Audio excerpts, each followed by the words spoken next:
just not stringing much together offensively. You keep working, and you don't give in, and which our guys have done and will do. But the opposition not going to feel sorry for you. They're going to step on your neck when you're down. That's the way, at this level it happens. But we're going to have to figure it out because obviously it's not good enough.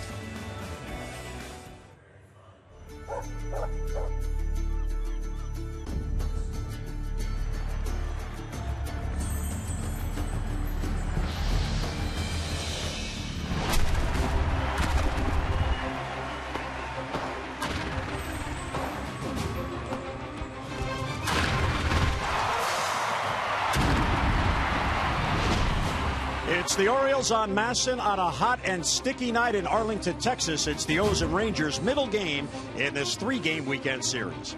And hi, everyone. I'm Jim Hunter. It has been a tough 9 days for the Orioles. The Birds have lost 8 of their last 9 games, scoring 3 runs or less in all 8 losses. But the team is upbeat. They are confident they can turn it around. And where they're looking to start is to make better and more consistent contact. Strikeouts have hurt this team all year, and it has hindered them being consistent and scoring more runs. 1,053 strikeouts on the year, 5th most in the major leagues. They have struck out in over 24% of their at-bats. That is 4th most in the majors. 36 games now with at least 10 or more Ks, including the last 2 games, and they have 87 strikeouts in their last 9 games. That is tied for 2nd most in all of Major League Baseball. So, Jim Palmer, if you can't put it in play, good things can happen. So if you make better contact, maybe things will turn. Well, yeah, you look at, and they have all these new baseball sabermetrician terms, batting average on balls in play and your WAR and et cetera, et cetera. But the batting average on balls in play for the Orioles is pretty good. The league average is about 300. Chris Davis, even though he strikes out 1 out of every 3 times, 310. Machado at 309, Adam Jones at 289, Wieters at 310. So again, you're right. Put something in play. But the Orioles are what they are. At home, they score 5 runs a game. They've hit 99 home runs. On the road, it goes down to, about 3.85 runs a game. Don't hit as many home runs. So when you get the one chance against the number 1 pitcher, which was the case last night, Cole Hamels was dealing. He had a great curveball, a great changeup, and a great velocity, in and out, whatever. 3rd inning, he got wild. Adam Jones came up, couldn't put the ball in play. Davis walks, and then the result is he gets Wieters out, and then that was your 1 run for the ball game. So against good pitching, I'm not sure that's going to be the case tonight. Perez coming off the Tommy John, not Cole Hamels. So again, if you're going to have offense, this should be the night that you're going to have. So tonight the Orioles look to get even in the series, set up a rubber game tomorrow, and hoping the bats return. We're coming back to Texas. Lineups and first pitch are next.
Southwest Airlines. Book your low fare now at southwest.com.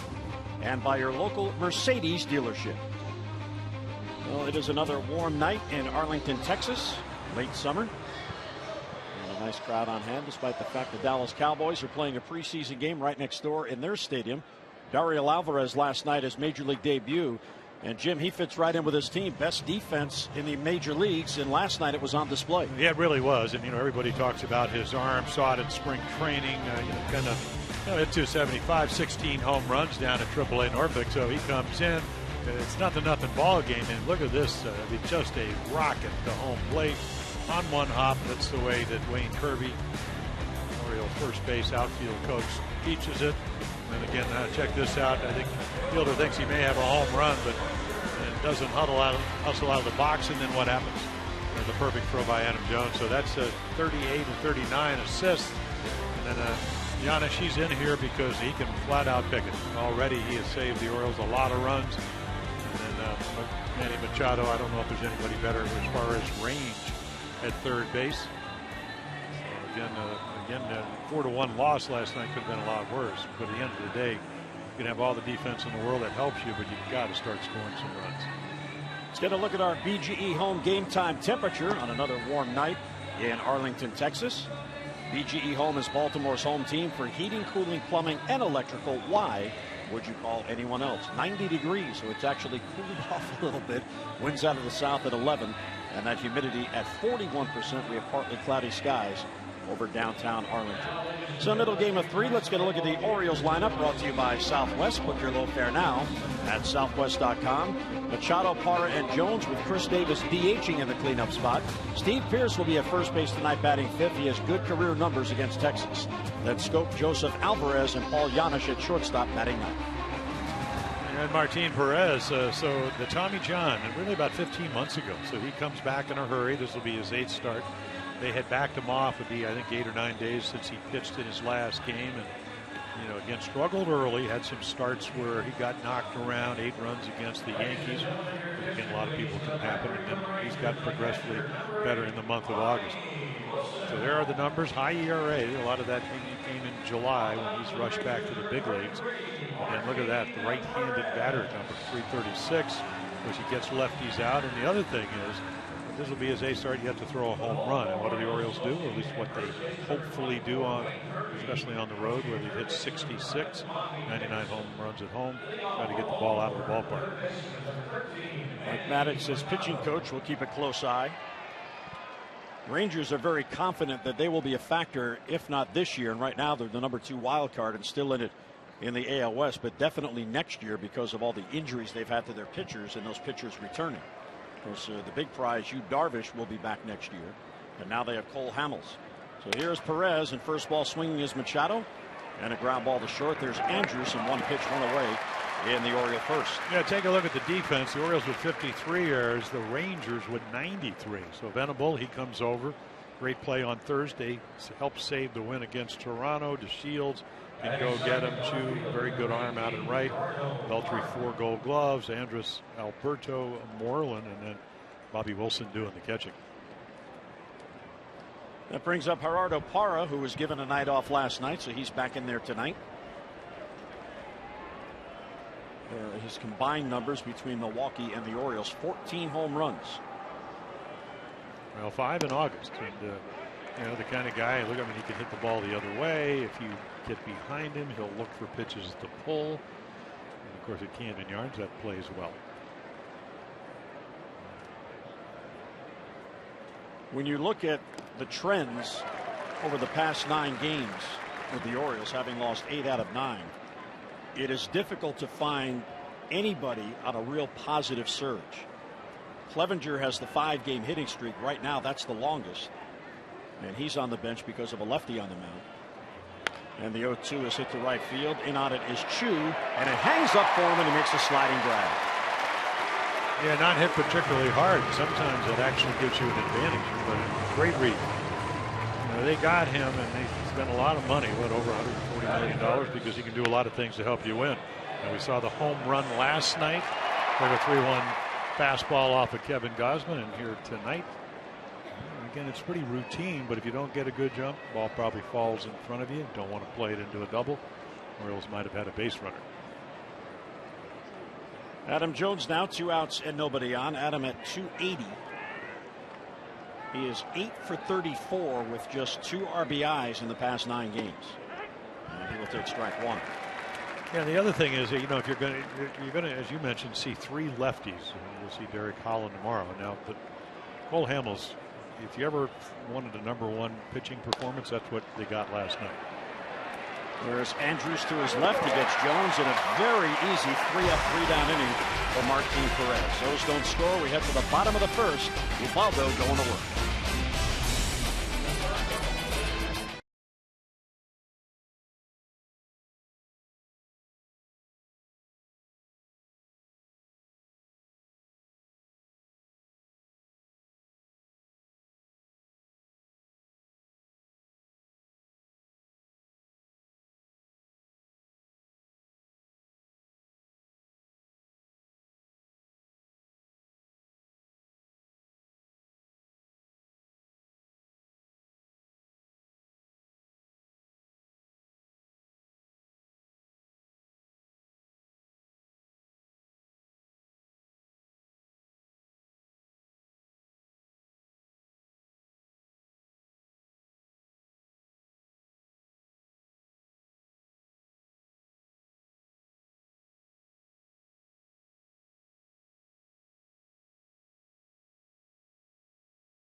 J.J. Hardy jersey. Tonight is the 30th ballpark that he has seen a Major League game in. He and his wife go around to the different ballparks, and tonight they are in Arlington. Here's the Rangers lineup. The Shields will lead off, then Sin-Soo Choo. 333 against the O's, and he has homered in 4 of the 5 games. Fielder, Beltre, and Moreland, with Andrews at shortstop, then Venable, Wilson, Alberto rounding it out for the Rangers. So Ubaldo Jimenez trying to get back on track. It's been a rough road since the All-Star game. Games of 7, 7, 6, and 7 runs. A couple of good and well-pitched games. So it's all about the fastball. Get ahead, throw it for the strikes, throw it down in the strike zone. And again, you can see righties and lefties, and home runs more than he usually throws, but still able to strike you out. But he's got to get ahead. And he's one of those guys, if you make him bring the ball up. My point was, Orioles didn't make Perez get the ball up. Very easy inning for him. That's the kind of innings Jimenez can have if he can get ahead. Well, he falls behind the Shields 2-0. And if you walk him, I mean, it's going to be a track meet, because you can steal against Ubaldo. And one thing about the Shields, with 22 steals, a single becomes a double. And we saw last night tremendous speed, hit a ball up the gap, turned it into a triple about as easy as you can. So he falls behind 3-0. And there's a strike as the Shields was taking all the way. Yeah, I think he would, if you wanted to characterize, and he was pitching so well, so the ERA was around 281. He's going into the All-Star break. It's now at 426, so it's gone up a lot. Is that diminished command, diminished velocity? Early on, he was pitching well. They were playing well behind him. Great defensive club, best in baseball, at least arguably one of the best, especially the best in the American League. And then what happens, Jim, is when you get behind, you know what the Shields can do. You know if you walk them, it can become a double. And so instead of being 1 and 2, 2 and 2, and making that pitch right on the corner, you have to pitch more to the middle of the plate, and you become more hittable. And this one towards the gap in right center field. Over is Alvarez. It's past him and against the wall. The Shields can fly, leads the world in triples, and he is thinking 3. And he is heading to third, slides into the leadoff triple. Well, that's what we were talking about. Again, you don't want to walk him. So we always talk about in this ballpark, even though they say it doesn't carry, but it does carry to right center. There's like a wind tunnel there. That's exactly where he hits it. You think Alvarez, he comes over and across. He did not take a very good route to that ball. Probably would have been a very difficult play. But again, you come to Major League Park, second game in the big leagues, they all play differently. And they play differently from night to night. And I think he thought he could cut that ball in the gap. Ball got over his head, and once it does, it's 3 bases. So 9th triple for DeShields, his 26th extra base hit, and Texas with a chance to get an early lead as Chu comes up. And there's a strike on 1. Yeah, and what you have to do if you're Ubaldo is if you get to 2 strikes, maybe you're thinking strikeout. But the last thing you want to do when you've had those big inning ball games, again, 4 of them in his last 7 starts since the All-Star break, is half a big inning. Because number one, it physically puts you out of the game, and I think also emotionally. The team figures, okay, we're struggling for runs, and your pitcher gives up 2 or 3 in the first. Just don't want that to happen. So he got ahead, but now behind Chu as DeShields stays at third. Nice block there by Caleb Joseph.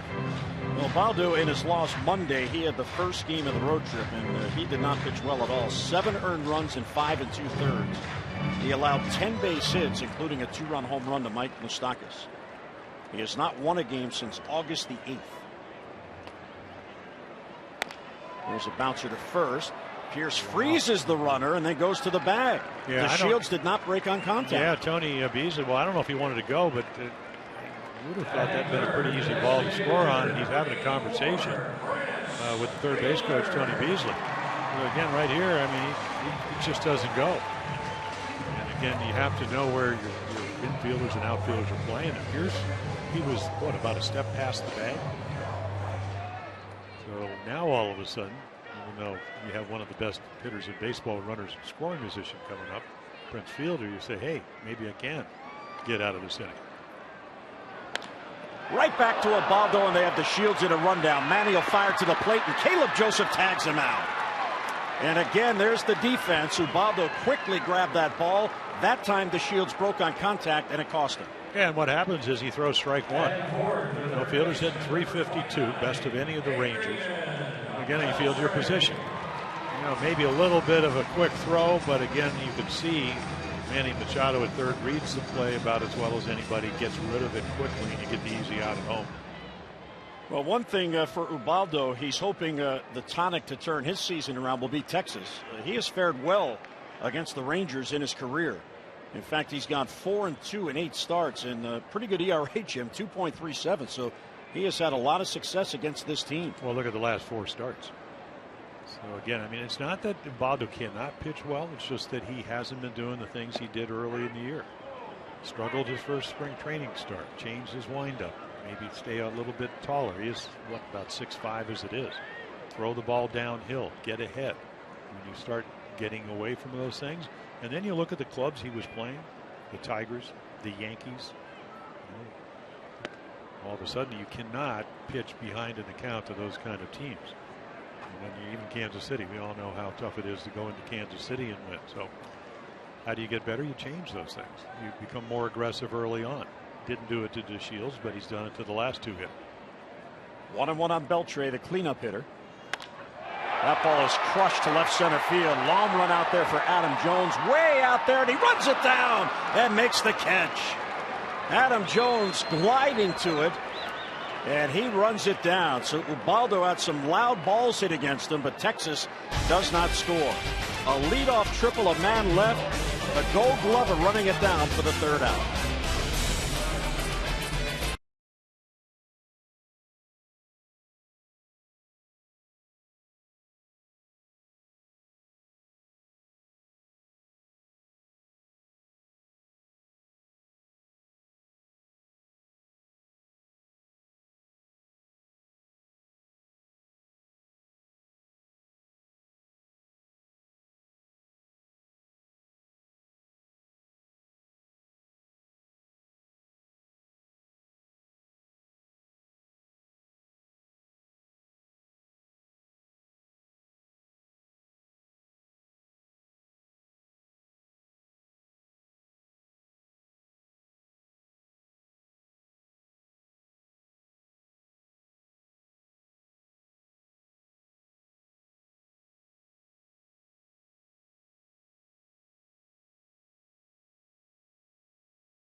Time later in tonight's game, brought to you by Miller Lite.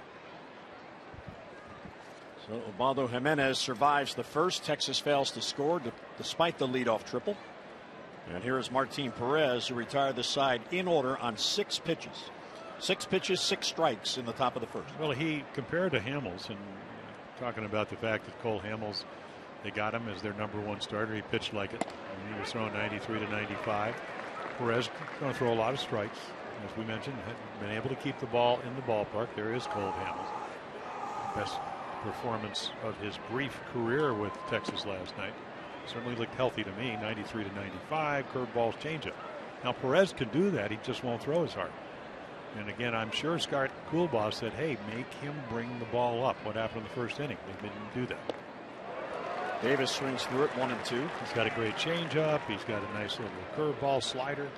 And again, he's probably top out at 91 or 92.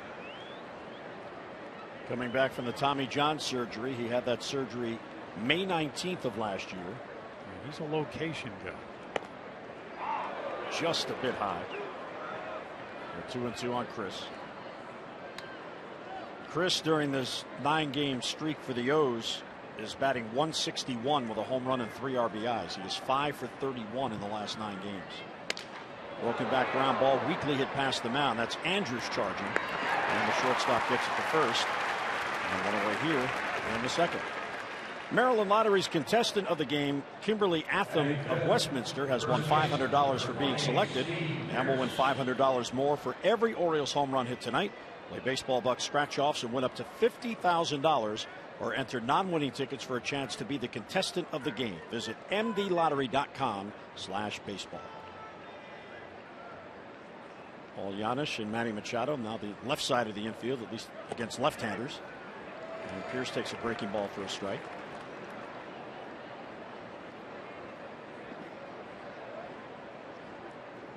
Pierce is 4 for 14 in the 5 games since coming back from the disabled list. And that one was up in the zone, and he takes it. Yeah, so he's going to pitch in and out, and then you can see when he gets ahead of you, he'll just turn it over a little bit. Occasional breaking ball.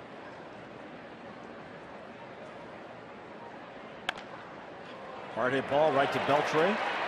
Gold Glover gets it across, and 2 men down. Our Express Stat by Express Care, a LifeBridge health partner. For locations, visit whywaitintheer.com. Highest batting average allowed to right-handed batters this season. But again, and I'm not saying that that's a good number to have, because obviously it's not.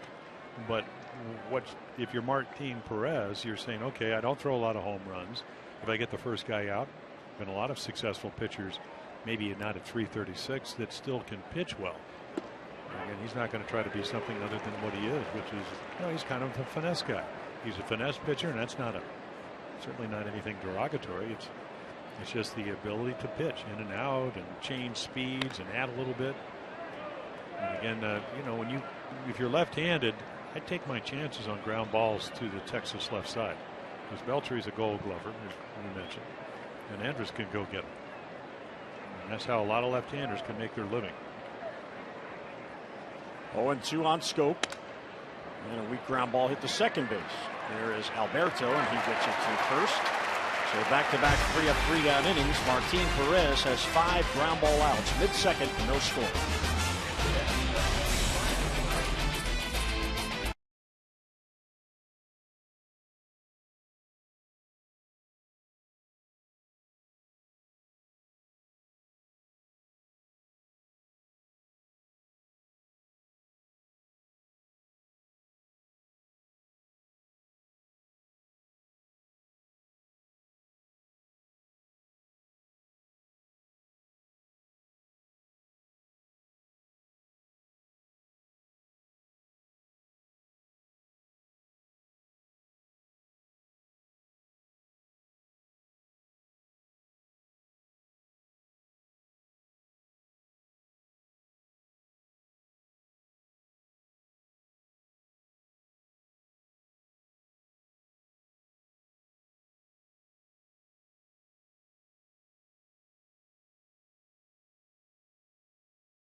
Blue Jays today. They beat the Tigers 15-1.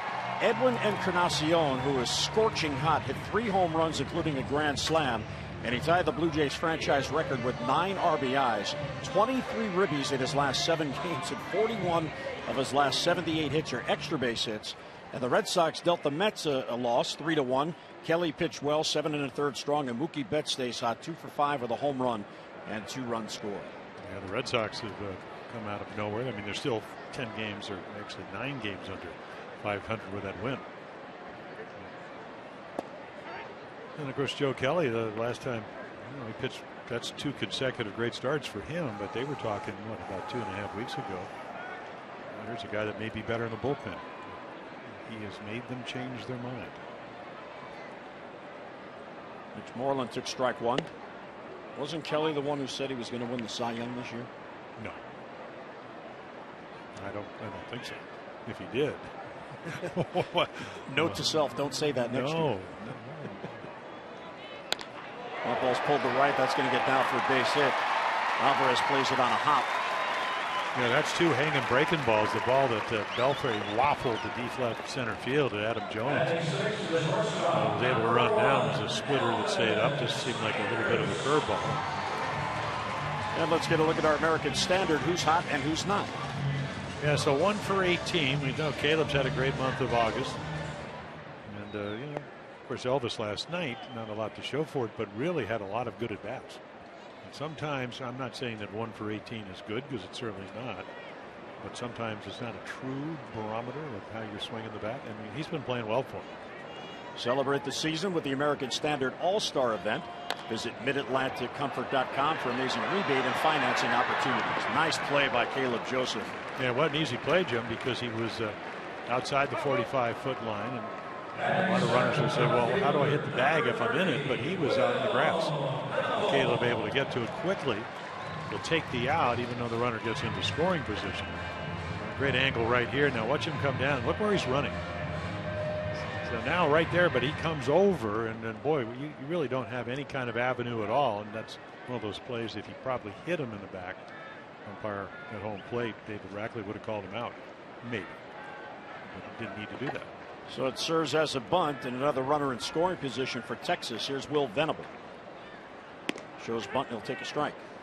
Well, we talked in our opening about the propensity for the Orioles, the strikeouts.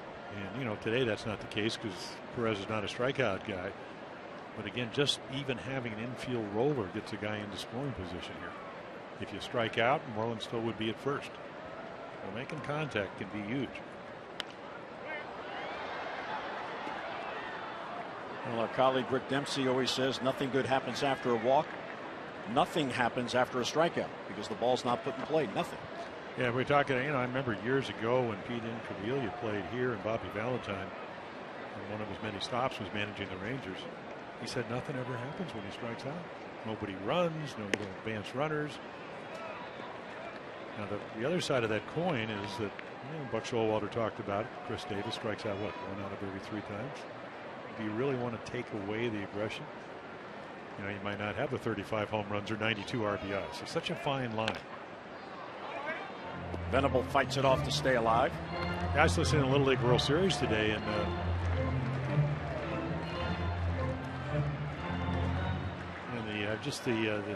one of the Nomar Garcia Parra was talking about playing pepper sometimes, making contact. It is the art of hitting. You look at all the great hitters. You're talking about DiMaggio or Speaker or Pete Rose or Stan the Man. Well, Stan the Man. And what could they do? They could get the barrel of the bat to the ball. And they knew where the barrel of the bat was. 2-2 on Venable. Strike 3 call. Fastball on the inside corner at the knees. Big out for Ribaldo in his first K. 2 down. Yeah, perfect pitch. He's looking away, and he hits the inside corner. And again, Caleb Joseph right there to present it to the umpire. Well, 2 down, and that'll bring up Bobby Wilson, the other catcher, active. Corcoran and Chirinos are both injured.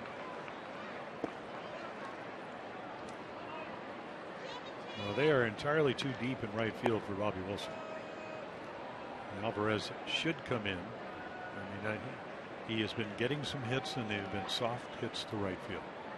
And he's one of those guys that, normally you don't want a guy to hit a ball over your head.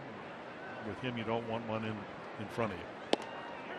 Well, how much of that might be that ball that the Shields hit that got past Alvarez? He's trying to play a little deeper, maybe to cut off the angle. But well, yeah, I agree with you, though. Better to come in. Well, I think he learned his lesson there. He just took a bad route. Now he's going to come over, and Wayne Kirby is positioning him. And because your advanced scouts, they've seen the at bats that Bobby Wilson has had. And that's not disrespect. It's just playing the spray charts and anticipating if he does make contact. He didn't get to play because he started the year down at Tampa Bay very much. But with the injuries to Chirinos and Corcoran, he and Jimenez have an important part here. Well, he's 4 for his last 26, and Ubaldo falls behind him 3-1. His batting average with Texas, though, is a tad better than his overall. He's at 256 as a Ranger. Runner at second, 2 down. And he lost a nice scoop there by Caleb Joseph. So there's the first walk for Ubaldo. First and second and 2 men down. Don't forget the Orioles are back home on Monday. Tampa Bay is in town, an AL East Division showdown. And that is going to be Chris Archer against Wei-Yin Chen in that game. Then on Tuesday, don't miss Ollie's Bargain Night, presented by Ollie's Bargain Outlet. All the upper reserve seats are just $10. So get your tickets now, Orioles.com, or call 888-848-BIRD. Here is Hanser Alberto, the number 9 batter. Another struggling hitter. Inside off the glove of Joseph. Either he was crossed up or that ball moved so much he was fortunate to knock it down. Yeah, I think it might have been a little splitter that just kind of rolled. And sometimes, the glove's very big, you anticipate the ball to move back into the zone or close to it. Just kept fading away. Not getting into the counts that Ubaldo wants to be in. I can tell you right now, when you look at the lineup, and it's no disrespect to Bobby Wilson, but he doesn't play that much. Those are the type of guys you need to get out. But then again, when you're not getting a lot of runs and you fall behind him, you try to be perfect, and he ends up down at first base. Bouncer towards short. Giannis charges to play the hop. Goes to second just in time to get Wilson, who's sliding in and nearly got the foot of Jonathan Scope. So Ubaldo works out of it again. To our left, we're through 2 in Texas. Those are Rangers, no score.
Pennsylvania, there is Chayton Krause with the walk-off hit to give the Redland team the United States Championship in the Little League World Series, and they are 1 away from the World Series title. They will play Japan in the final tomorrow. So what a job.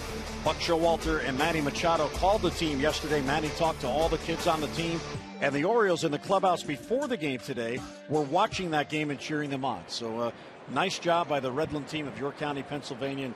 Congratulations. Now you got one more to go, and you got to beat Japan for the championship. No, for the ship. Yes. Buck was saying, and he kept saying, hey, you got to keep going. You got to get the ship. You got to get the. That's short for championship. But you knew. Yes, I did. And Buck said that most of the players, when they called, they had no idea who he was, but they loved the fact that Manny was on the phone. Manny's not that many years removed from the Little League, still only 23. Well, some of those kids, they turn. You can't turn 13 before till after a certain date, and Manny's about 10 years older than some of the players. Of course, Jonathan Scope played in the Little League World Series for his native Curacao. Caleb Joseph fouls it back, stays alive at 1-2. Alvarez on deck, and then Giannis. Martin Perez, he was activated July 17th. Made his season debut that night and took a loss. His one win is against San Francisco. That ball's ripped off the glove and caught by Adrian Beltre. Oh, man. The Orioles, what kind of luck are they going to have? Well, I told you, I've pitched with a lot of lefties. Ware, McNally, and Rager, and Flanagan, and Ross Grimsley. When you have good defense, you can make those kind of pitches. He gets the ball down and in. That's the power spot of Caleb Joseph. And he gets a rocket that's probably going to be a double, except this guy's in the way. Not only does he knock it down, he snares it. So if he doesn't do that, it's down into the corner. And that ball was hit hard. Look at the timing. Didn't exactly look it into his glove. He was afraid he was going to get hit. Yeah. Alvarez fouls it off. He's down on the count 0-2. So now he has had, well, this is his fourth at bat. He's got now 11 at bats, or 11 pitches. So he's very aggressive. Does not walk a lot. That was one of the fears. Ground ball and foul, just foul down the line. Well, again, he has to adjust to the consistent pitching here in the big leagues. You made a good point last night. Hey, Ariel, welcome to the big leagues. And by the way, you're facing Cole Hamels. Good luck. Yeah, and he's going to be on one of his best performances. High fly ball to left. Yeah, I'm not sure he sees it. Now I think he does.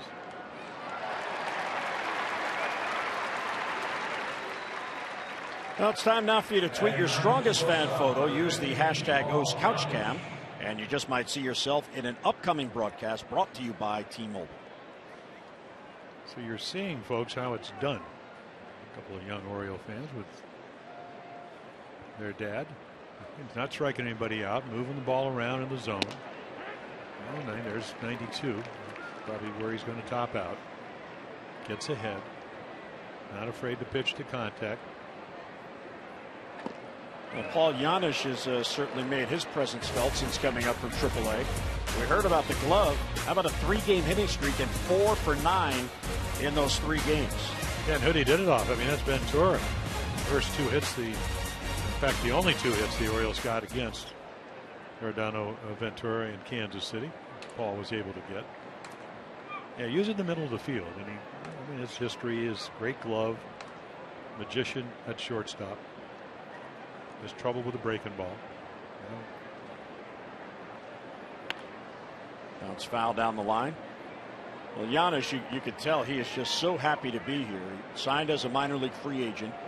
Orioles had him at AAA to help solidify the defense there to help the pitching out. J.J. Hardy with the team, but still on the DL with the groin strain. And a high pop-up right side.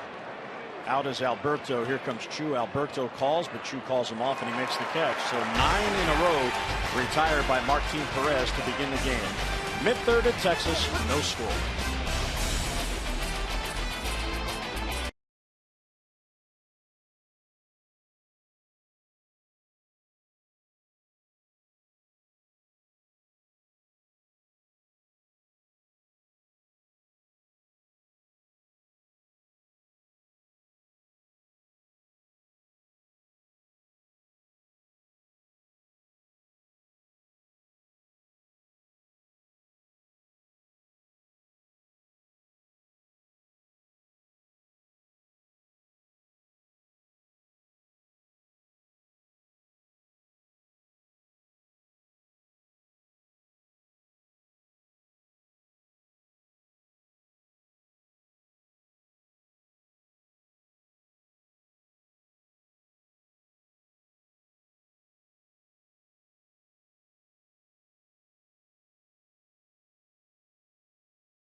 To you by Southwest Airlines. Book your low fare now at southwest.com.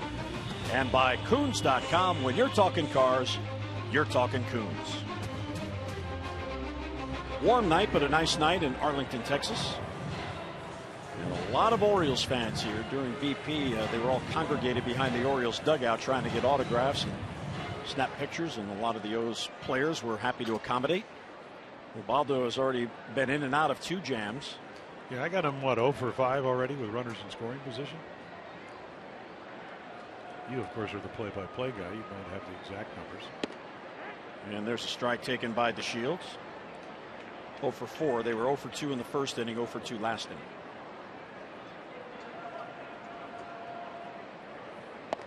And a swing and a miss. So in the first inning, he fell behind DeShields 3-0, and DeShields tripled. Now he gets ahead, no balls and 2 strikes.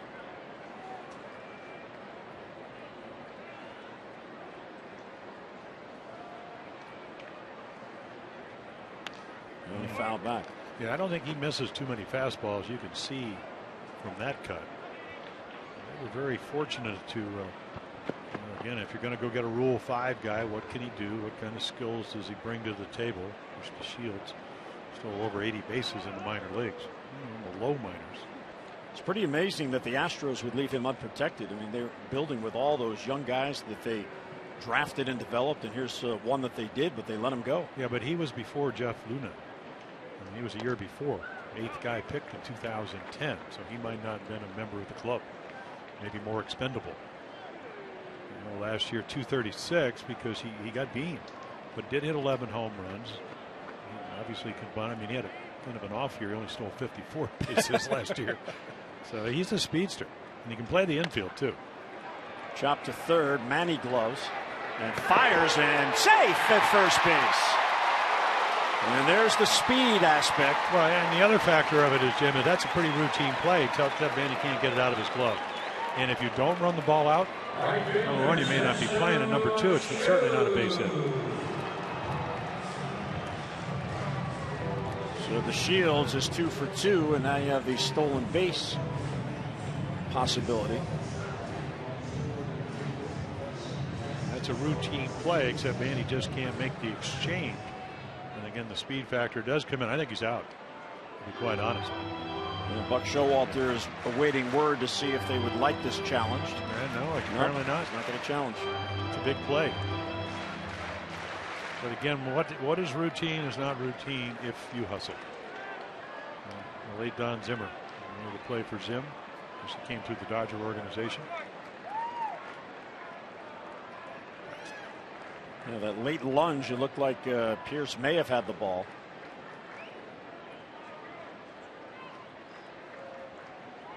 Go to first, and DeShields dives back. Ball's in the webbing. Yeah, they might have won that had they challenged. Well, again, you know, Buck can only do what his people with, you know, the replays can indicate.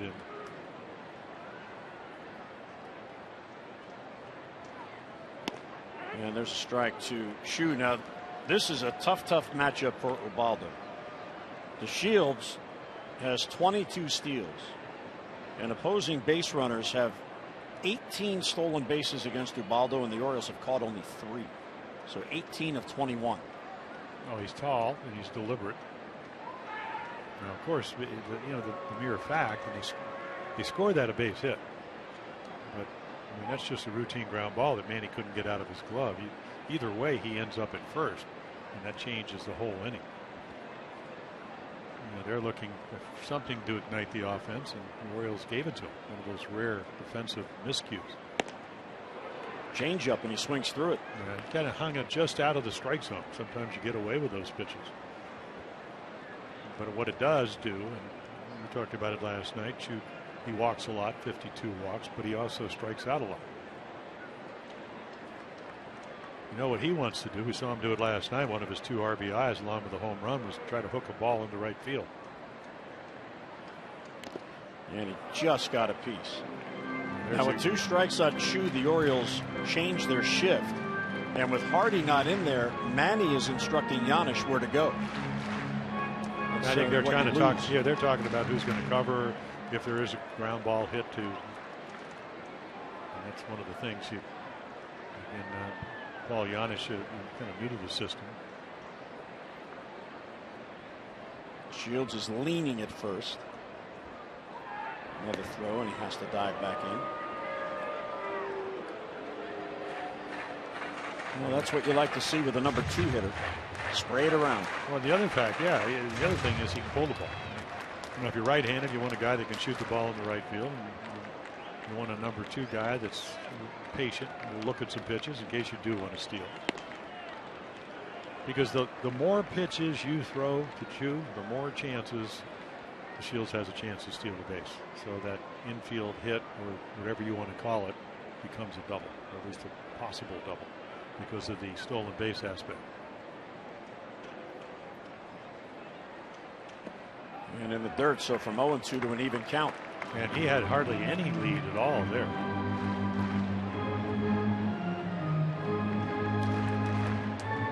Chu has a 4-game hitting streak going, hitting .333. You see Giannis is on the second base side. Scope is deep in the hole, and Manny at shortstop. Runner doesn't go, and the pitch is ripped towards the gap in right center field. That ball is crushed, and it is down for a base hit and bounces against the wall. Adam Jones will play it back in. The Shields is coming towards the plate, and he will score. It is an RBI double for Chu, and Texas grabs a 1-0 lead. Yeah, he got a mistake to hit and didn't miss it. Similar to the pitch that Beltry belts at the left center, and Adam Jones was able to run down. So again, 0-2 to 2-2, and then the splitter stays up. Infield hit's going to score. I mean, his ball's crushed. And they will get to it very quickly. And the other thing is, Giannis does not have a great arm. He's a very good shortstop. So he's the second guy, and again, nobody lets him know there may be a play at home plate. And then again, he did not have the arm strength at Scope. He's not the primary cutoff guy. He was the second guy. Still nobody out. There's strike 1 to Fielder. And now you're going to think that Prince is nobody out, going to try to be a little more selective, which he did, and try to hit the ball to the right side, if not drive him in.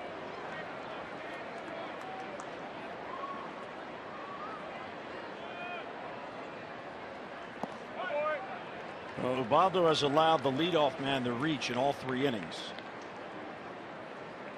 So this is the 9th batter of the 12 he has faced that he is facing from the stretch. And he's facing a club that has won 14 of their last 18 games and averaging about 5.5 runs a game. Hara towards the line. He has a play. And he's got it for the out. Chu can't advance. 1 down. Yeah, went to the fastball and got fielded, popping up to short left. Look at Perez. So far, well, perfect in a lot of respects. So he's done how many hits through 3, hasn't walked anybody out, pitched to contact, no strikeouts. And Beltray now with Chu at second base. Fastball for a strike. Yeah, we talked about diminished command, but the velocity has gone down a little bit for Ubaldo. No idea why. His average fastball is now pretty much what you just saw, 90. Deep left center field. That ball is crushed, and that ball is going to go into the Orioles bullpen for a 2-run home run and a big 3-run third for Texas and a 3-0 lead. Yeah, they're playing too well to stay in the middle of the plate. So when you make mistakes, they're at a point in the season. You mentioned Jim very much in the wild card race where, of course, Beltray, he played early in the year when the Orioles saw him. He basically had the thumb injury. You gotta imagine it feels a lot better than he did in June. So he just missed a home run the first time and then gets this one. And you can see, just never really gets in, pretty much in the middle of the plate, and he just doesn't miss it. And then he launches it into the Oriole bullpen about 410 feet away. Well, Beltray now has 10 base hits against Ubaldo, and 3 are home runs. So a costly inning that got started with the infield hit. 2-0 on Moreland.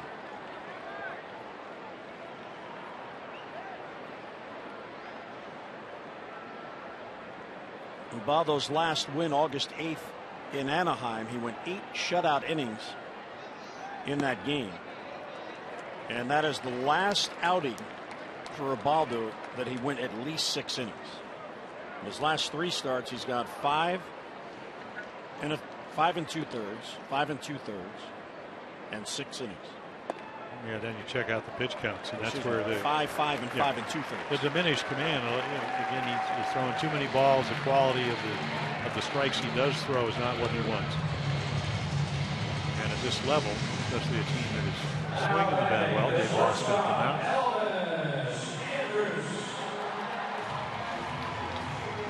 Well, the way the Orioles have had trouble scoring, you can't fall too much farther behind. It's already 3-0 here in the 3rd.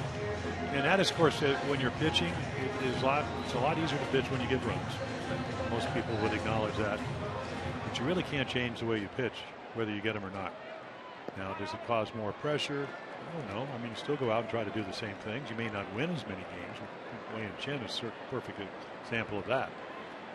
But it's about making quality pitches, and since the All-Star break, for whatever the reason, he hasn't made as many as he did early. Jason Garcia now getting loose.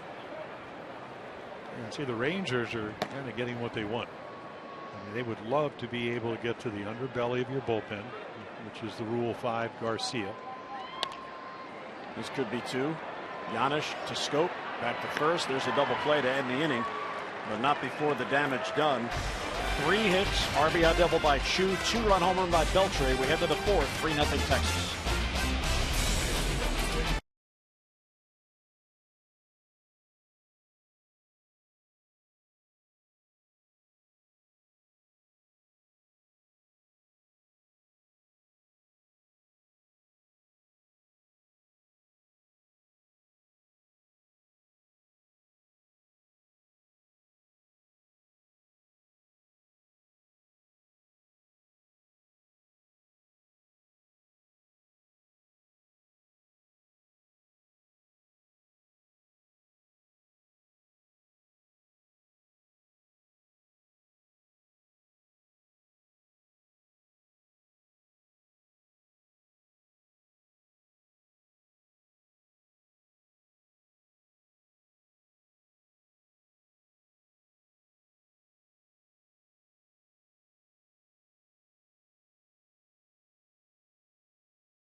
Manny Machado on the right, of course, 2 third basemen of stature. Let's get a look at our Jeep inside the numbers. Now, comparing these two through their first 417 career games, Manny has a better batting average. He has a better OPS.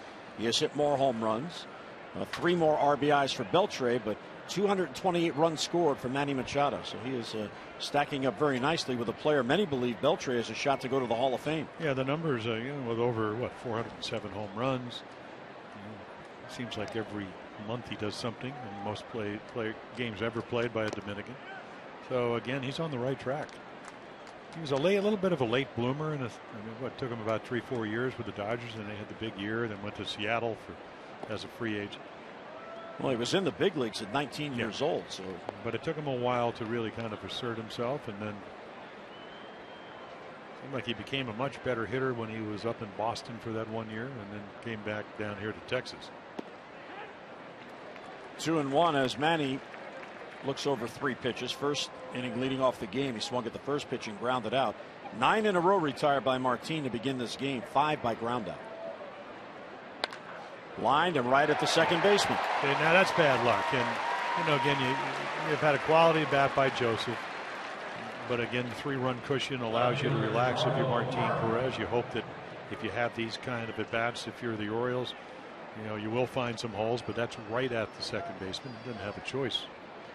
Could have broke his sternum if he didn't catch it. So Perez has retired 10 straight. But that's the kind of approach you need to do against Perez. You cannot look both sides of the plate till you get to 2 strikes. A little rectangle. You're either in, out, soft or hard. And just don't get yourself out. If he makes a perfect pitch like that, what does Parra do? He takes it. He's not looking there.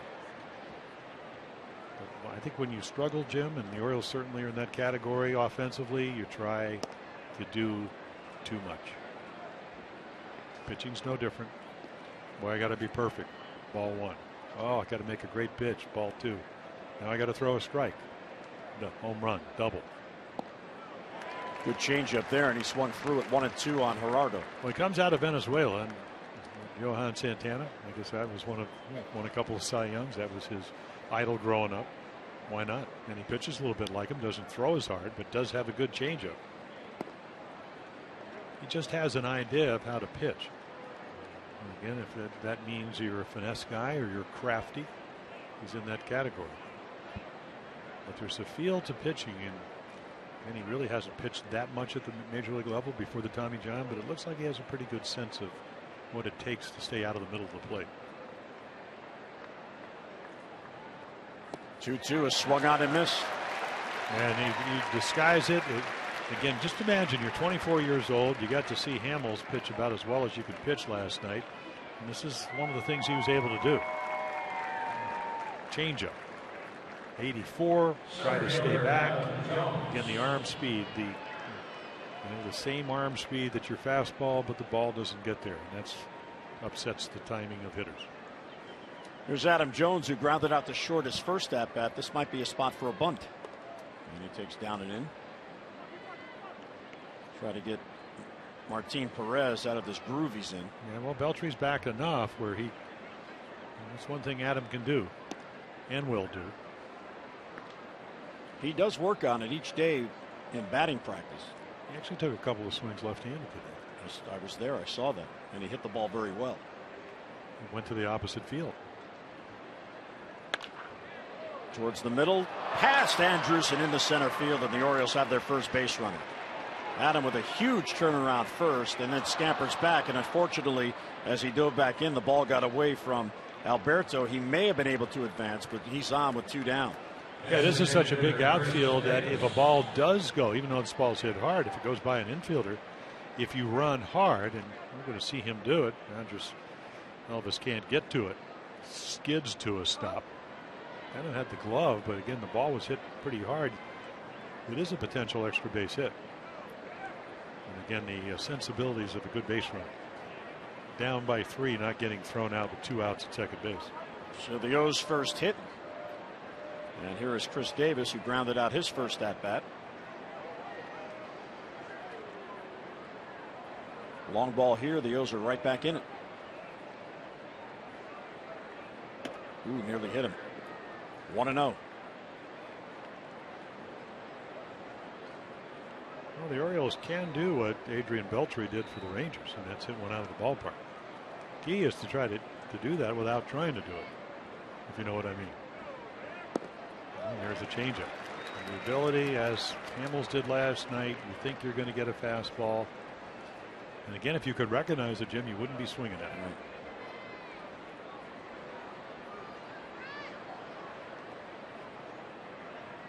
Right. 1-1 with 2 down and Jones at first. Got fouled the other way, and that'll be back in the crowd.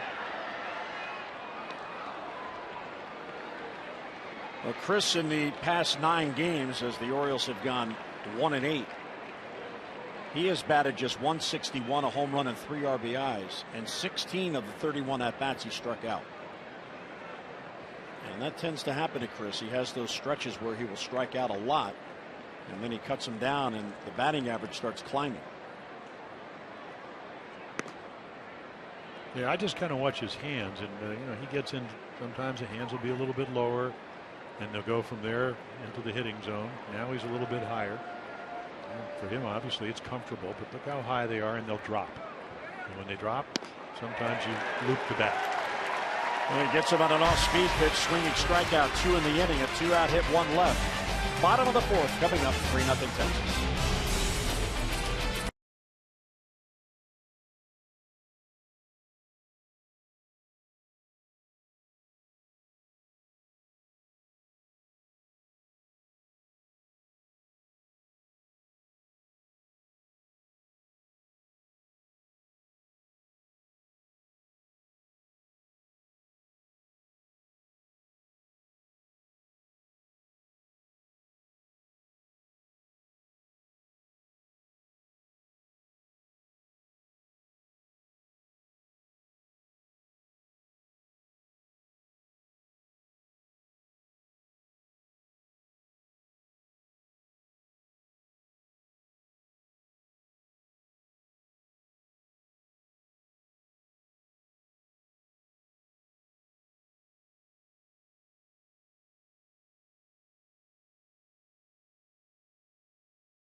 Push, he says there's a chance we could be active this weekend if we make any deals. It would be because we are focused on helping improve the 2015 team. We certainly haven't helped our cause over the last week, but there's more baseball left to be played. We have, 34 games left. But Dan Duquette, he's right, 34 including tonight. But the Orioles have to start hitting. They are not hitting, they are not scoring runs, and they trail 3-0 here as Ubaldo allowed a 3-run third. Lower third of the lineup. Venable takes strike one, then Wilson and Alberto. Venable is in his 7th game with the Rangers. They picked him up from San Diego. This ball sliced towards center field. Adam Jones left the plate on a hop. 4th consecutive inning the leadoff man has been on with a base hit. So a leadoff single for Venable in the 4th. Well, don't miss a special evening at Oriole Park coming up on Tuesday. The O's will celebrate the 20th anniversary of Cal Ripken Jr.'s historic 21-31 game as baseball's Iron Man, and he will throw out the ceremonial first pitch before the 7:05 game. A good seats still remain, but they are going fast, so don't miss out.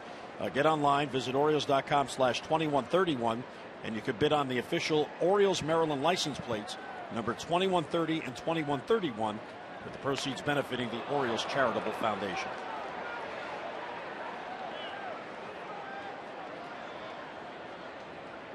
Well, there was a little run and hit.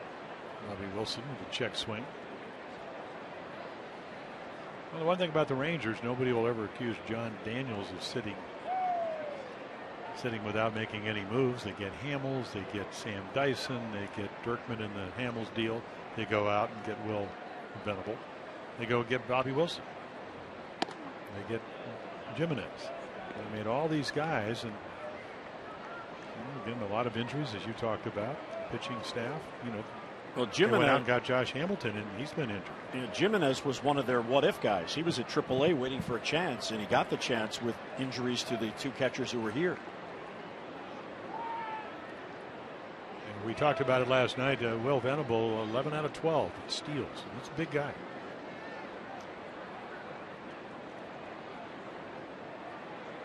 And if you're Dave Baggett and his hitting instructor, you got to like the approach, that inside-out single to left center field. And if you're Jeff Bannister, you're saying it's a little bit harder to do, but how can I get Bobby Wilson to move the runner up? Put more pressure on the Orioles and Ubaldo Jimenez. It's the name of the game. As a hitter, what can I do? We're talking about Nomar Garcia Pepper. Can I hit a ball in the hole? Can I advance the run? Runner goes, pitch is swung on in line, right to Sculp, and it hit the runner, and the runner is out. Well, and that's a bad break for the Orioles because that was going to be a double play. Sculp was going to catch the ball, and Venable ran into it, And he is out on contact.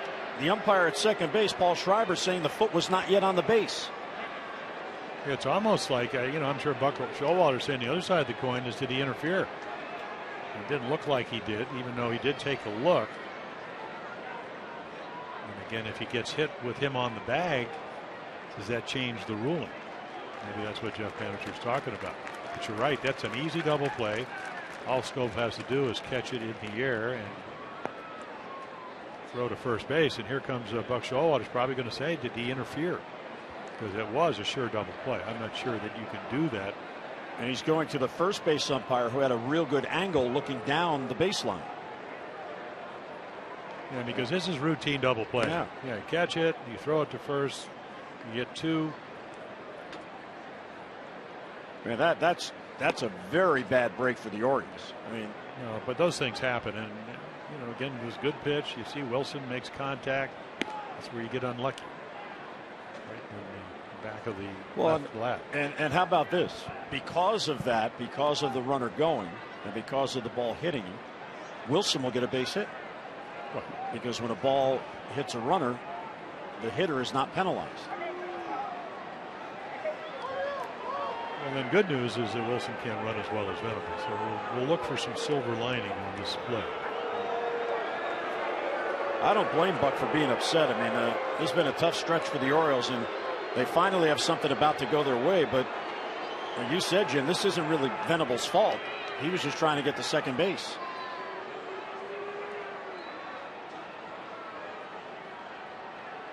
Perhaps he's saying to Reynolds there, you could have called them both out. But it didn't appear to be any interference. In fact, if anything, it looked like Venable was just trying not to get hit on the head with the line drive. Well, again, he's running on the play, and it looked like he took a look and didn't really know where the ball was, and then saw Scope trying to catch it and ducked. Here is Hanser Alberto, the number 9 batter, with Wilson at first and 1 down now. Too tight, 1-0. So Texas already with 7 base hits.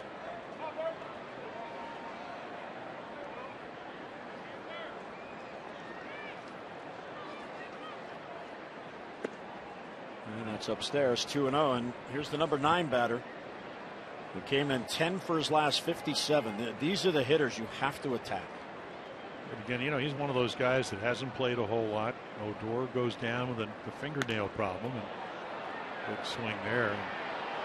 This is a tough play, and Adam Jones got to it, but he couldn't make the play, but they're going to get a force at second base.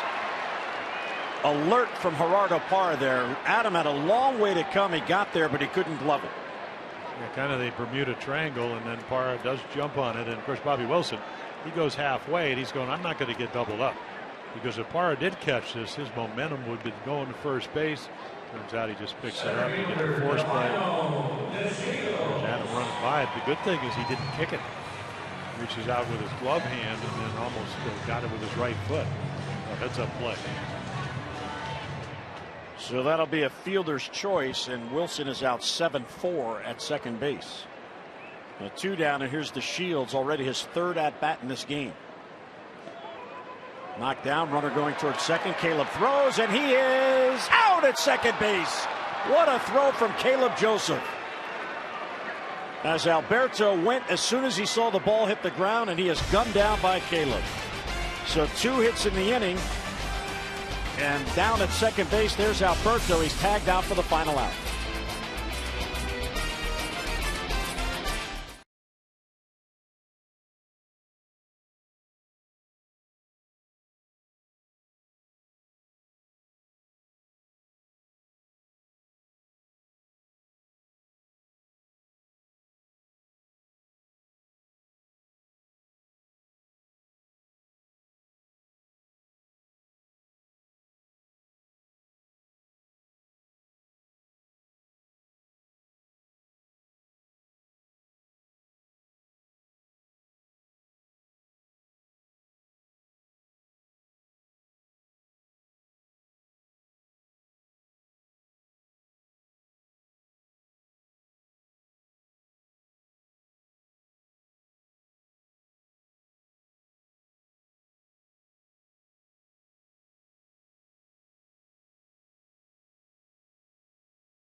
On the disabled list with a hamstring strain. He pitched 4 innings on Thursday for AAA Norfolk, 2 hits. He did allow 1 run, a couple of walks and a strikeout. His first appearance since he pitched for the Orioles, July the 26th. Buck Showalter said before the game today that Mike Wright will again pitch on Tuesday, and if all goes well there, then a decision will be made where he will end up. Norfolk has a chance to get in the postseason. He may go back there, or he may come and join the Orioles. He is eligible to come off the Major League DL whenever he's ready, because he's been on since August 1st. And then Buck went on to say, well, somebody, if they go to the playoffs, has to be able to play there. And I think one of the writers asked him, it might have been you, down there on the bench, could he start at the big league level? Probably couldn't go more than 5. Steve Pearce, left field. Did he get enough? Back on it is Venable. He's at the wall, and that ball is gone. It just got out. So maybe that's the hit the O's need to get him going. A leadoff home run, and it's a 3-1 game. And there's the first home run allowed this year, and is now 8 starts for Martin Perez. Yeah, one of the few bad pitches he gets up, and of course this has been a game of balls in the middle of the plate. Martin has not really done that till that hanging breaking ball. And another $500 to our Maryland Lottery contestant of the game, Kimberly Atham of Westminster. Scope a healthy cut. And again, it just kind of stays in the middle of the plate. That's what the hanger does. And out on the front foot, pull hitter. Chopper to third. Beltre waits on it. And the toss to get Scope, who's having a tough series. He's now 0 for 6 in this series. Well, next Saturday, September the 12th, the Orioles will take on the Royals, a special 1:05 afternoon matinee. First 20,000 fans 15 and over will receive a Birdland knit scarf. Tickets for the Saturday afternoon game, that is actually 2 weeks from today, September the 12th. They're going very fast, so get your tickets today. Orioles.com or 888-848-BIRD. A 1:05 Saturday game at Camden Yards.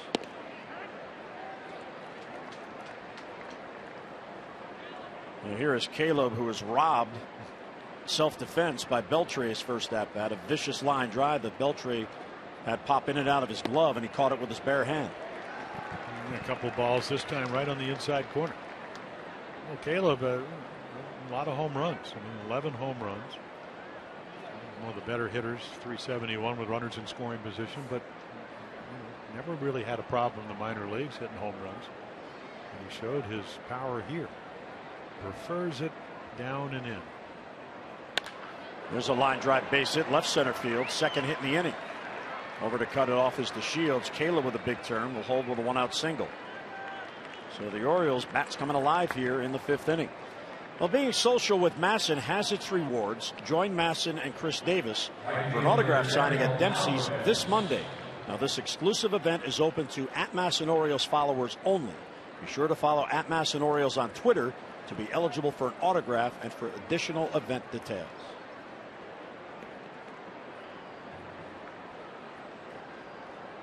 Dariel Alvarez now. He flied out his first at bat. Ground ball, base hit left field. There's the first big league hit for Alvarez, and it heads into the corner.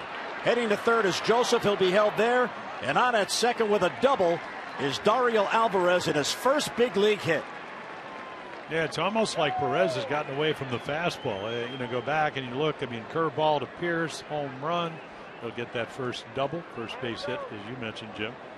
And then the cutter to Caleb Joseph, and then another cutter.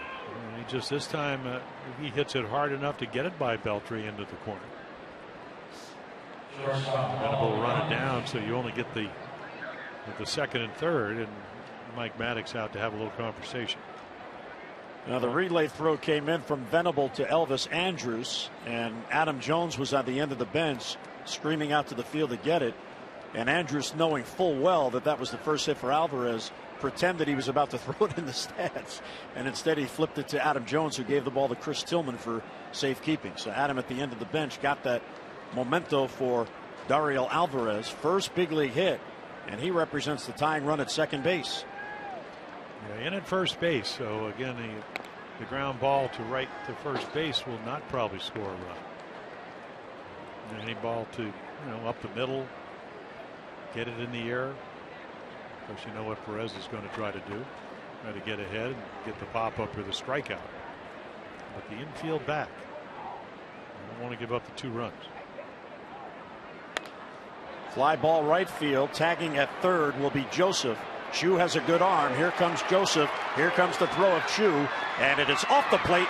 And Caleb slides in. So there's a sac fly and an RBI for Paul Janisch. And it's a 1-run game. Birds are right back in it. Well, did what you want to do. Got a pitch that he could handle. There's been a number of them this year, this inning, and then this ball just tails enough. And you can see Wilson's going to catch it, try to get the swipe tag, but Caleb Joseph already scoring the 2nd run for the Orioles. So Caleb is a catcher. He can run. He's a very athletic. Yeah. We saw that on the play when the ball got away, and he was able to throw Alberto out. Here's Manny, who was robbed his last at bat. Alberto, the second baseman, shading up the middle, and Manny had a vicious line drive right at him. And he'll take low 1-0. So Martin Perez with Alvarez at second. First big league hit got Joseph to third. This is the 6th batter in this inning. This is the toughest inning for Perez on the night. Yeah, he came in with 462 with runners in scoring position. And a base hit up the middle. Alvarez rounds third. He's coming towards the plate. The throw from DeShields is up the line, and sliding in is Alvarez, and we are tied. Manny Machado comes through.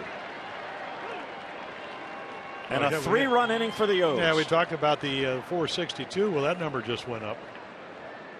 And again, DeShields does not play good baseball. He does not have a good arm. He can run. He can go get him.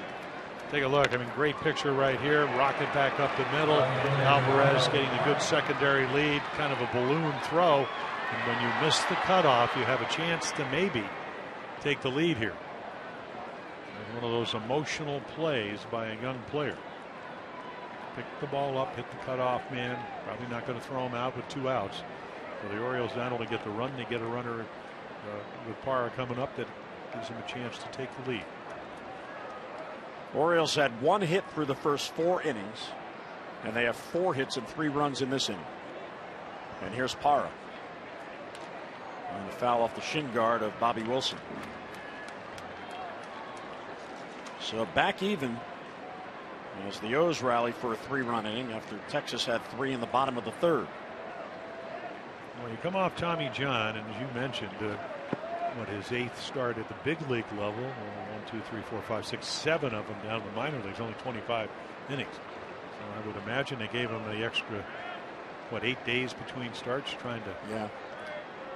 They had a day off, so they skipped him. Yeah. Ground ball towards second base. There's Alberto, and he will get it to first to get Parra, and the inning is over. But Steve Pearce gets it going, leads off the inning with a home run, his 9th on the year. And the Orioles rally following the home run to tie it mid-5th and a 3-3 game.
Achiever in you. And by the Maryland Fire Chiefs and Maryland State Firemen's Associations. Email mdfirevolunteer@gmail to volunteer with your local fire, rescue, and EMS. 3-3 game. O's with 4 hits and 3 runs in the top of the 5th to get even. Steve Pearce getting it going with a solo home run.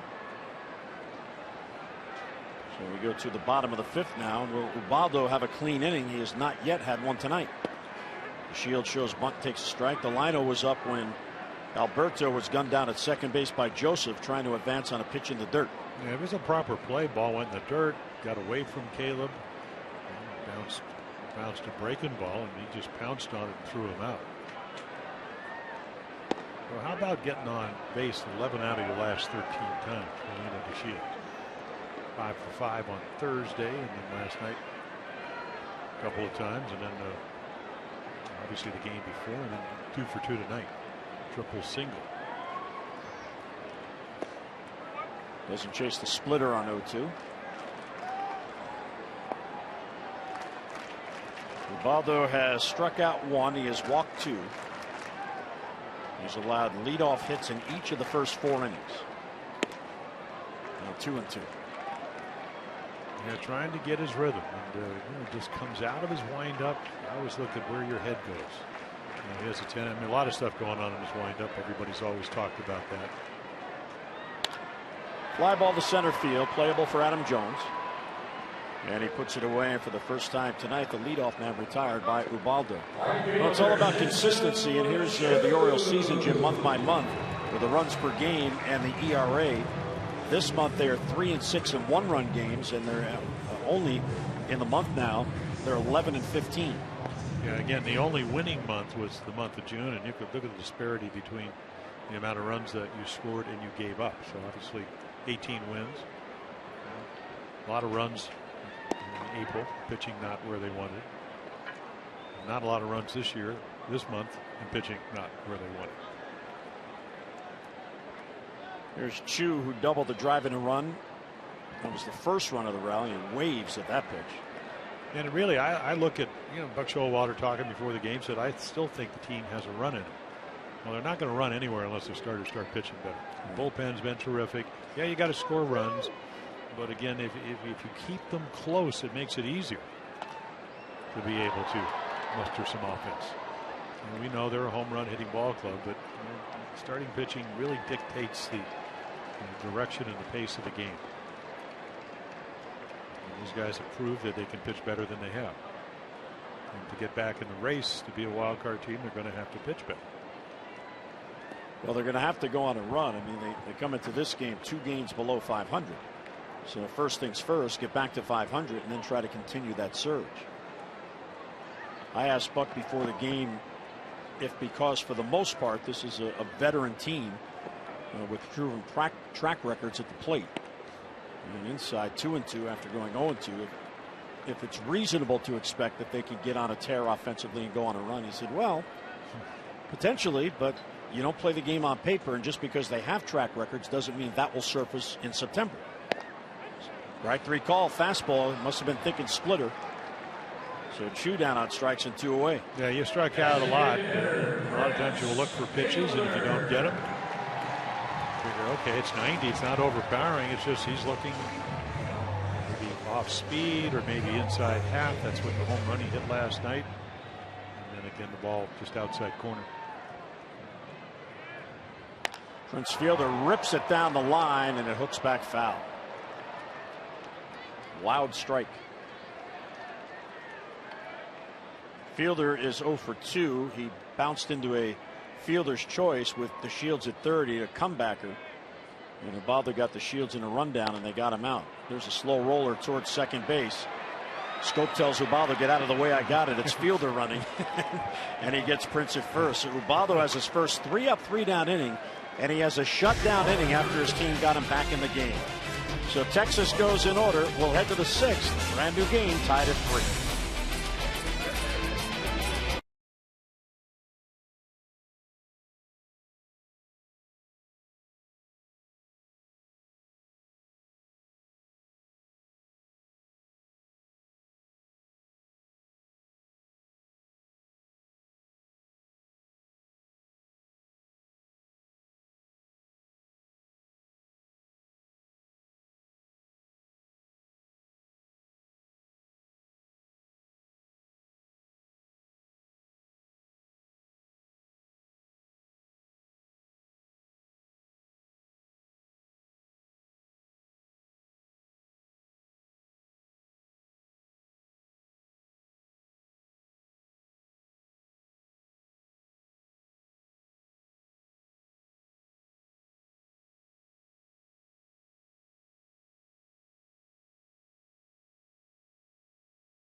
Davis and Pierce will follow. Here's our Maryland Live Casino Inside the Numbers. Most innings played in the outfield since the beginning of the 2012 season, and no one has seen more time in the outfield than Adam Jones in that span.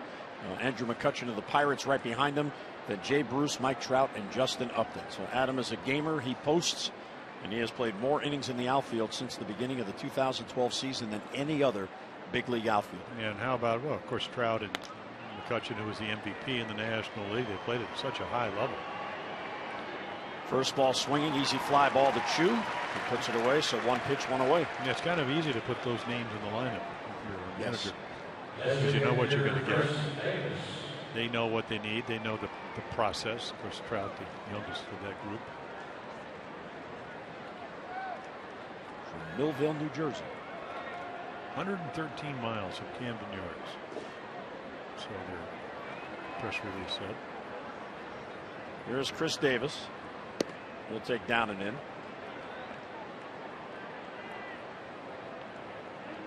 The Orioles, after winning on June the 28th, as Chris fouls it off when they swept that day-night doubleheader from Cleveland, they have gone 22-31 since that span. They were 7 games above, 41-34. So from 7 above to 2 below. And that started with losing 3 out of 4 to these Rangers at Camden Yards. Yeah, they turned the whole year around. I mean, I look at when the Orioles went to Houston, they lost the first 3. Dallas Keuchel pitched, 2-2 ball game. Adam Jones hit the home run off Chad Qualls, and they went on a run. 18 of the next 23 they won. And then Texas came to town, out-homered them 10-5. And it all started with Wandy Rodriguez with that little slow curveball. I think at the time he was 4-0 on the road. He's not even with the Rangers anymore. And Davis goes down on strikes for a second time. For Chris, his 52nd multi-strikeout game of the year. 2 down. Yeah, let another change up, and boy, again, you know, the head goes, the arm's the same speed. You think it's going to be 91, and it isn't.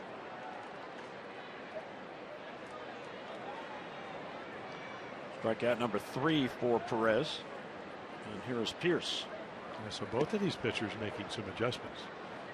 Baldo giving up the early runs, 3 in the 3rd, and then Perez 3 in the 5th. He comes back and looks like a different guy. Ooh. Looked like the exact pitch from the first one. One called the ball, one called the strike. Big league ball. Get used to it. It's too tight, 2-1. I'm sure Martin Perez is saying, I'm not going to throw you another hanging curveball. Maybe a change up that, that I'll take off something, shoot it down and away. Now they're coming in again. And yeah, the one thing about when you watch Bobby Wilson, he comes out of the Angels organization, Mike Scioscia, you can't catch for that team if you don't move around. And boy, does he give a target. Right already, right up and in. And popped it up.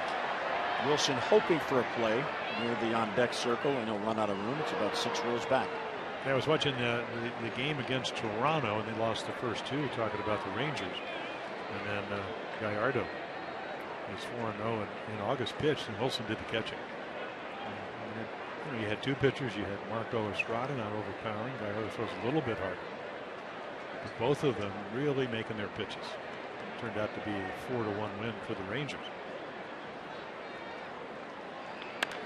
Deep left field down the line. Will it stay fair towards the pole? It is foul. He just missed a second home run. Pierce never left home plate. He watched it the entire way, and Fielding Culbreth, third base umpire, straddling the line, immediately called it foul. Yeah, it just hooks foul, and a lot of that has to do with the location. It was up and in, and it's hard to keep that ball fair. For Steve, great pull power. We saw that first time up. There's where the pitch was for the home run.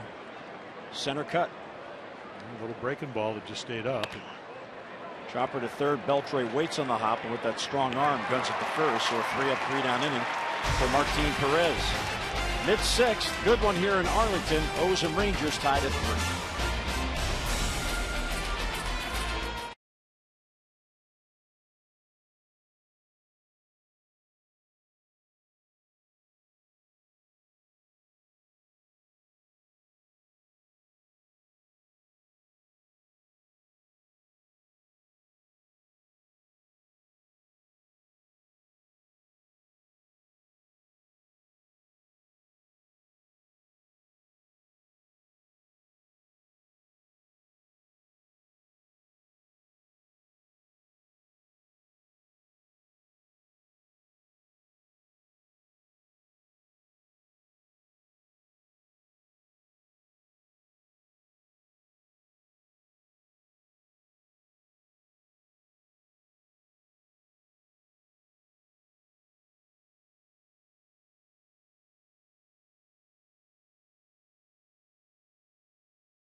game of 3-run innings. Beltre with his 13th home run makes it 3-0. Rangers take an early 3-run lead, and then here come the Orioles. Steve Pearce with a home run off of Perez. The Orioles get their first run and then tie it up on Manny Machado's rocket back up the middle. And you can see our Alvarez, first major league hit, a double scores. And of course, Manny saying Andrus interfered. Those are your Geico game highlights. 15 minutes could save you 15% or more on car insurance. Visit geico.com for a free rate quote. How about 2 shutdown innings? That would be good. He's got Beltre, Moreland, and Andrews up this inning. And first ball swinging. Thank you very much. Scope calls. And a dangerous hitter retired on 1 pitch. And 1 down here in the 6th inning. Sunday, September 13th, the game that the Yard against the Kansas City Royals has now been moved from its original 1:35 start to a new 8:05 start to accommodate a national ESPN broadcast. So join the Birds under the lights and on the national stage for this ALCS rematch. Now, tickets and exchange information are available at Orioles.com or call the O's at 888-848-BIRD. And as Buck Showalter pointed out yesterday, when you're asked to play the Sunday night game, that means you're doing something. Mitch Moreland now been on base twice. Splitter down and in, 1-0. They have 4 home runs in that 4-game series in Baltimore. Like a lot of good pitches to hit, and of course he does have power with 18 home runs. The difference is changes sleep. I mean, you know, we talk about hand position. It really doesn't matter where your hands are as long as you get them in a good position. He went to kind of the relaxed look. He's going to laze him right over on his left shoulder.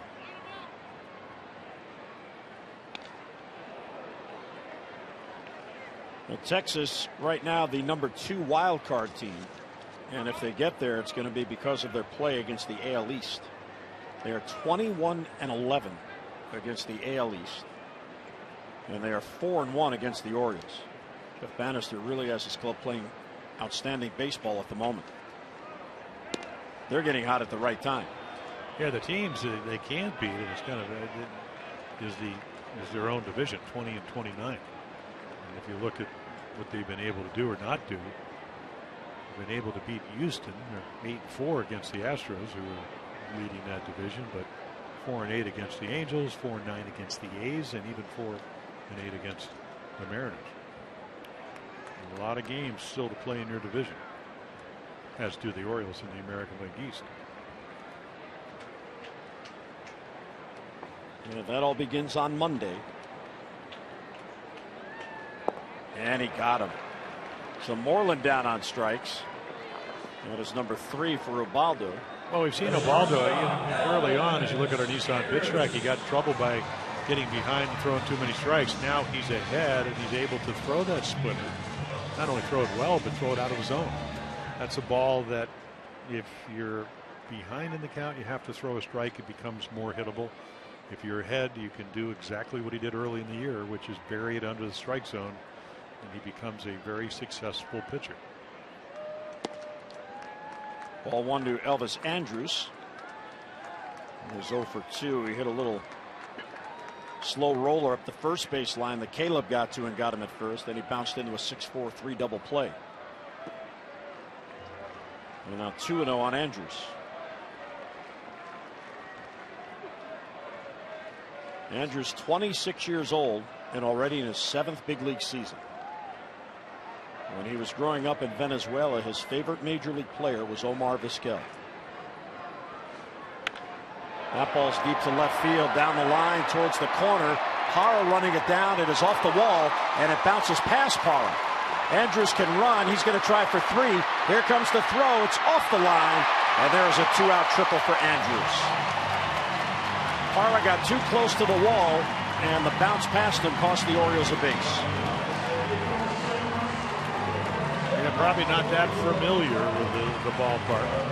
He did come out and play here, so by doing this, he thought he could catch it, but he doesn't, and there's your triple.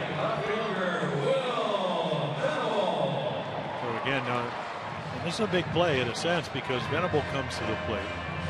And again, how do you get Will Venable out? He's already He already he struck out the first time on a fastball and in, but he hit a single on a fastball. How do you get him out? Splitter. And what do you do with a splitter? And this is probably, who do we want to pitch to right here? We're going to pitch to Max Venable, who the Rangers got from the Padres. He's a much better hitter than Bobby Wilson, who's on deck. Now do you, Michael Gibbons getting ready for the Orioles. So Dave Wallace on the mound. Of course, I wouldn't be surprised, of course, if you walk or you pitch around Venable, he's probably going to try to steal second. One of those plays where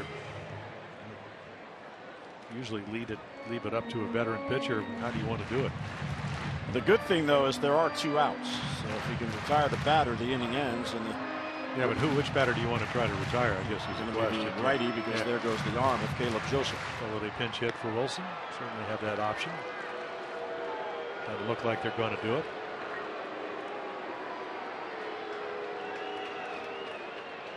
And ball 2 outside.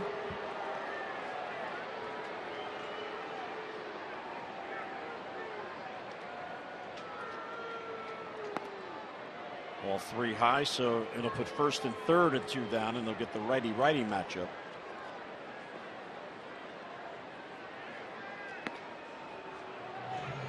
Well, as Jim mentioned, he was able to get ahead of Moreland, but he wasn't able to get ahead of Andrews, and he got the triple. And that's going to do it for Ubaldo. So Buck has Ubaldo walk the runner, so Gibbons could come in and attack the hitter. Ubaldo does not seem happy that he's being lifted after the intentional walk, but the 2-out rally here, the Orioles desperate for wins. Buck's got to do whatever he can. So Gibbons comes on in a 3-3 game in the 6th.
To win his 10th game, but certainly battled them early on, got in and out of trouble.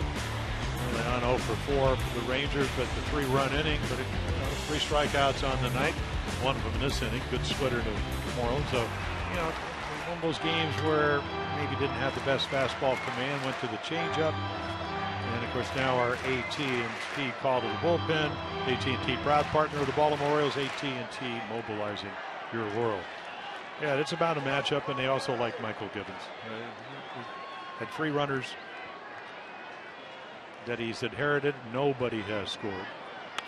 Line drive, and there's a base hit to left field, and Texas gets the lead back. Heading to third is Venable as Parra plays it back in, and heading to second base with a double is Bobby Wilson. Well, he's now 5 for 10 with runners in scoring position. So they do pitch around him. And that was one of those plays where you do it because it's percentage baseball, and then it just makes a horrible pitch. Didn't throw it well. 93, missed the target by about 18 inches. Michael Gibbons, as good as the stuff is, is going to learn that guys are ready. They know the scouting report, 93 to 95, and then he leaves the ball pretty much inside middle of the plate, and Wilson's waiting. Well, this is what we're talking about. Again, he's been pitching well, did not make a good pitch there. There's a breaking ball for a strike to Alberto. So this is an even bigger hitter because now base hit. And Texas gets 2 more and goes up by 3. Ubaldo is certainly not happy. I wouldn't want to be leaving that kind of game. Your call on that was Buck Showalter saying 92 pitches. Gibbons been pitching well. Didn't make a good pitch. That's the one thing he's going to have to learn. I mean, he's a young guy, converted infielder. At this level, everybody throws 93 to 95. At least the majority of the guys coming out of the bullpen. There's a comebacker, and Gibbons will get it to first, and he gets out of it without any further damage. But Texas, a 2-out rally. There were 2 outs and nobody on, and the triple to Andrews. So 4-3 Texas as we head to the 7th. Here's our Honda do-ups: Jonathan Scope, Caleb Joseph, and Dario Alvarez.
On the game of the road trip, Miguel Gonzalez will be on the mound against lefty Derek Holland. Our coverage on MASN 2 begins at 2:30 with those extra presented by Jeep, and then game coverage at 3 o'clock. We've got all the access you need right here on MASN. So Miguel Gonzalez for the Orioles. It's been a struggle as of late.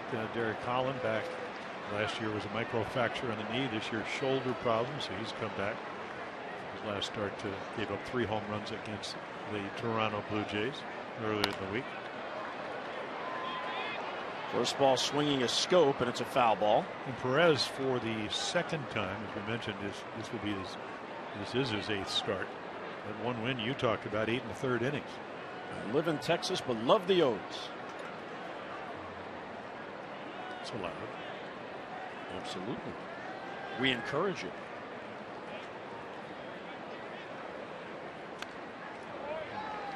Nothing out over the plate. Boy, they are all over Jonathan Scope's fist. And again, when you're looking in, now, of course, with 2 strikes, you have to cover the whole plate, which is one of the difficulties. And gets a fastball by him, so there's a 3-pitch strikeout. Scope is 0 for 7 in the series. That is strikeout number 4 for Martin Perez. Yeah, the command master right here. Got some balls in the 5th inning in the middle of the plate. He said that didn't work very well. Orioles getting 3 runs. And Keone Keela, who power guy, we saw him early. He went back to the minors. He's pitched very well for him. Breaking ball for a strike to Caleb Joseph. They hadn't thrown many of them. One was the first run for the Orioles. Pierce hit it out of the ballpark down the left field line. And that ball's headed towards the gap in left center field. Venable overplays it on a hop. So Caleb has a 2-hit game and a 1-out single. So the tying run is on for the O's in the 7th inning. Your favorite Orioles are back with their favorite dogs and cats. It's the 2016 Orioles Pet Calendar. Proceeds from the brand new 16-month calendar will benefit Barks, the Baltimore Animal Rescue and Care Shelter. Calendars are available now at Oriole Park, or at the official Orioles team store in York, Pennsylvania. And you can order your copy right now. Just go online, Orioles.com/pet-calendar.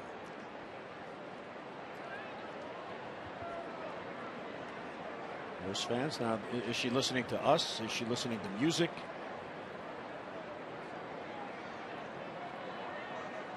Father and son talking baseball. And here's Alvarez. Check swing at a breaking ball on appeal. It did not go. Gurriel picked up his first big league hit in the 5th. It was a double, and he came around to score the tying run at the time. Texas now has the lead back.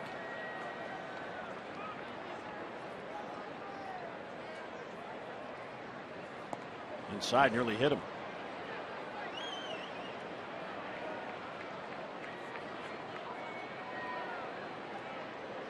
Alvarez had a real good spring and then went down to AAA to get more seasoning, more experience.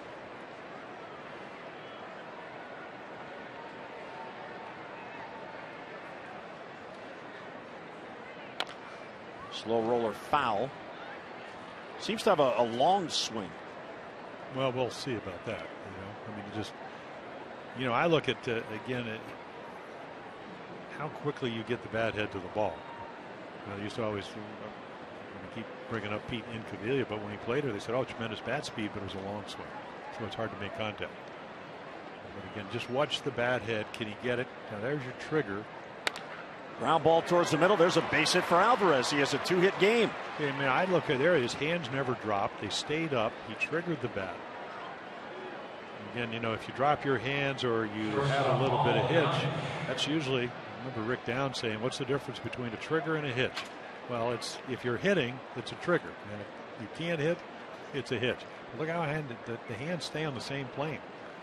So again, most hitting instructors, they want you to be able to swing down through the ball, and that's exactly what he does. And that's going to get Perez out of the game. So Alvarez has a 2-hit game. Perez leaves, and we'll get Keone Kela coming on in the 7th.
As Buck Showalter said, that he presents himself very well. Did have the 3-run inning. He will leave with a chance to win this ball game, depending on the bullpen. So used his pitches. Kela comes on, 93 to 95 or 6 power curveball. And as you can see, occasional changeup, more strikeouts than innings pitched, and he's been able to throw a lot of strikes. And he'll work to Ryan Flaherty, who's pinch hitting here for Giannis, and it's upstairs 1-0. Yeah, got some big outs in the 4-1 win. Of course, Ryan Flaherty's been red hot. A couple of home runs on this road trip. The lefty's hitting him 305. Kela's just 22 years old. He's come through the system very fast. Flaherty, a high fly ball to left. That's an easy play for Venable. And near the line, now near the stands, he makes the catch in foul territory. So the runners have to hold with 2 men down. That is a big out. As he couldn't get around in the fastball and pops it to left. Now take a look, and again, the wind can swirl in this ballpark, and it almost overruns it. But he's a rangy outfielder. So those are some nice numbers right there. 82%. You're up in that range. You have done your job. He was actually sent out because he struggled, but early on, 3.30 ERA, 5-5 record, and then sent him out for some innings to get his confidence back, and he's come back and pitched very well for him. Outside to Manny Machado. He has not given up a run in his last 9 games. So you talked about how their bullpen had been struggling. You get Diekman. There is Jake Diekman, came over the Hamels trade. You get Sam Dyson. We saw him with the Miami. Collison's been pitching well. All of a sudden you got yourself a pretty good bullpen. And the foul got a piece of Bobby Wilson, the catcher. Well, a hanging curveball in Manny. I mean, he's thinking, I'm really going to hit this ball hard. And boy, has a great swing, but just fouls it straight back. A very hittable pitch. Keela gets away with it. Manny, good numbers in these situations. He drove in the 3rd run in the 5th inning to, at the time, tie the game 3-3. His 66th RBI. He's got Joseph at second, Alvarez at first, and 2 down. Orioles trying to get this game back even and have a chance here.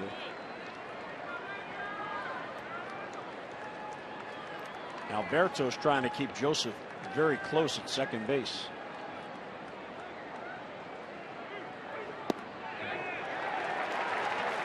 Well, you talk about being young, but you can't teach 96, especially at the knees, low and away. So Manny down in the count 1-2.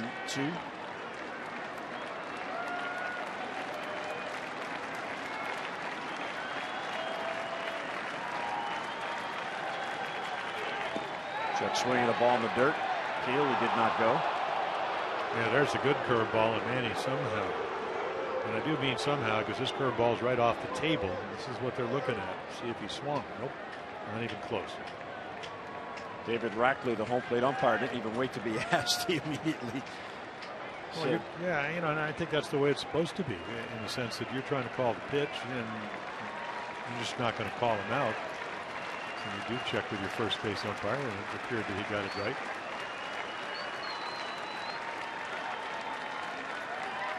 And he got him. What a job by Keller. Comes on first and second and 1 down. He gets Flaherty and Machado, and the Orioles strand 2. 7th inning stretch in Texas, 4-3 Rangers.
A 14 Ks in 8 innings last night against the Cubs. 146 strikeouts in his last 15 starts, most in Major League Baseball in that span. Cole Hamels right here against the Orioles, 1 run on 2 hits. He had 10 strikeouts against the O's.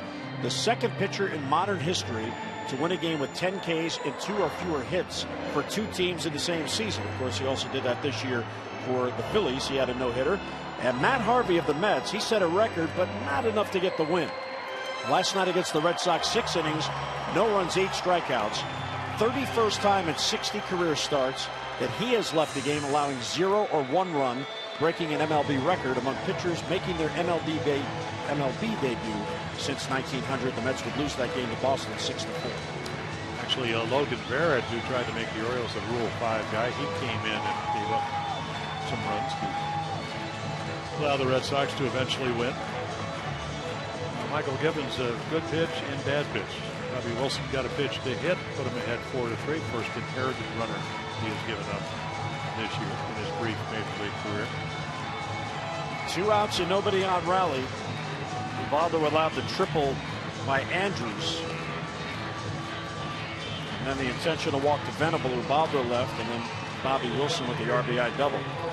Well, as promised earlier in the game, we've selected the Data Strong fan photo of the game. You can treat your strongest fan photo to the hashtag OsCouchCam, and you just might see yourself in an upcoming broadcast, all brought to you by T-Mobile. Ah, what a cutie. Watching the O's game at home. I saw Chaz Rowe. He's back with the Orioles. He will probably be activated. Seems after the bursitis spell. He'll be an important part of the Oriole bullpen as they go down the stretch.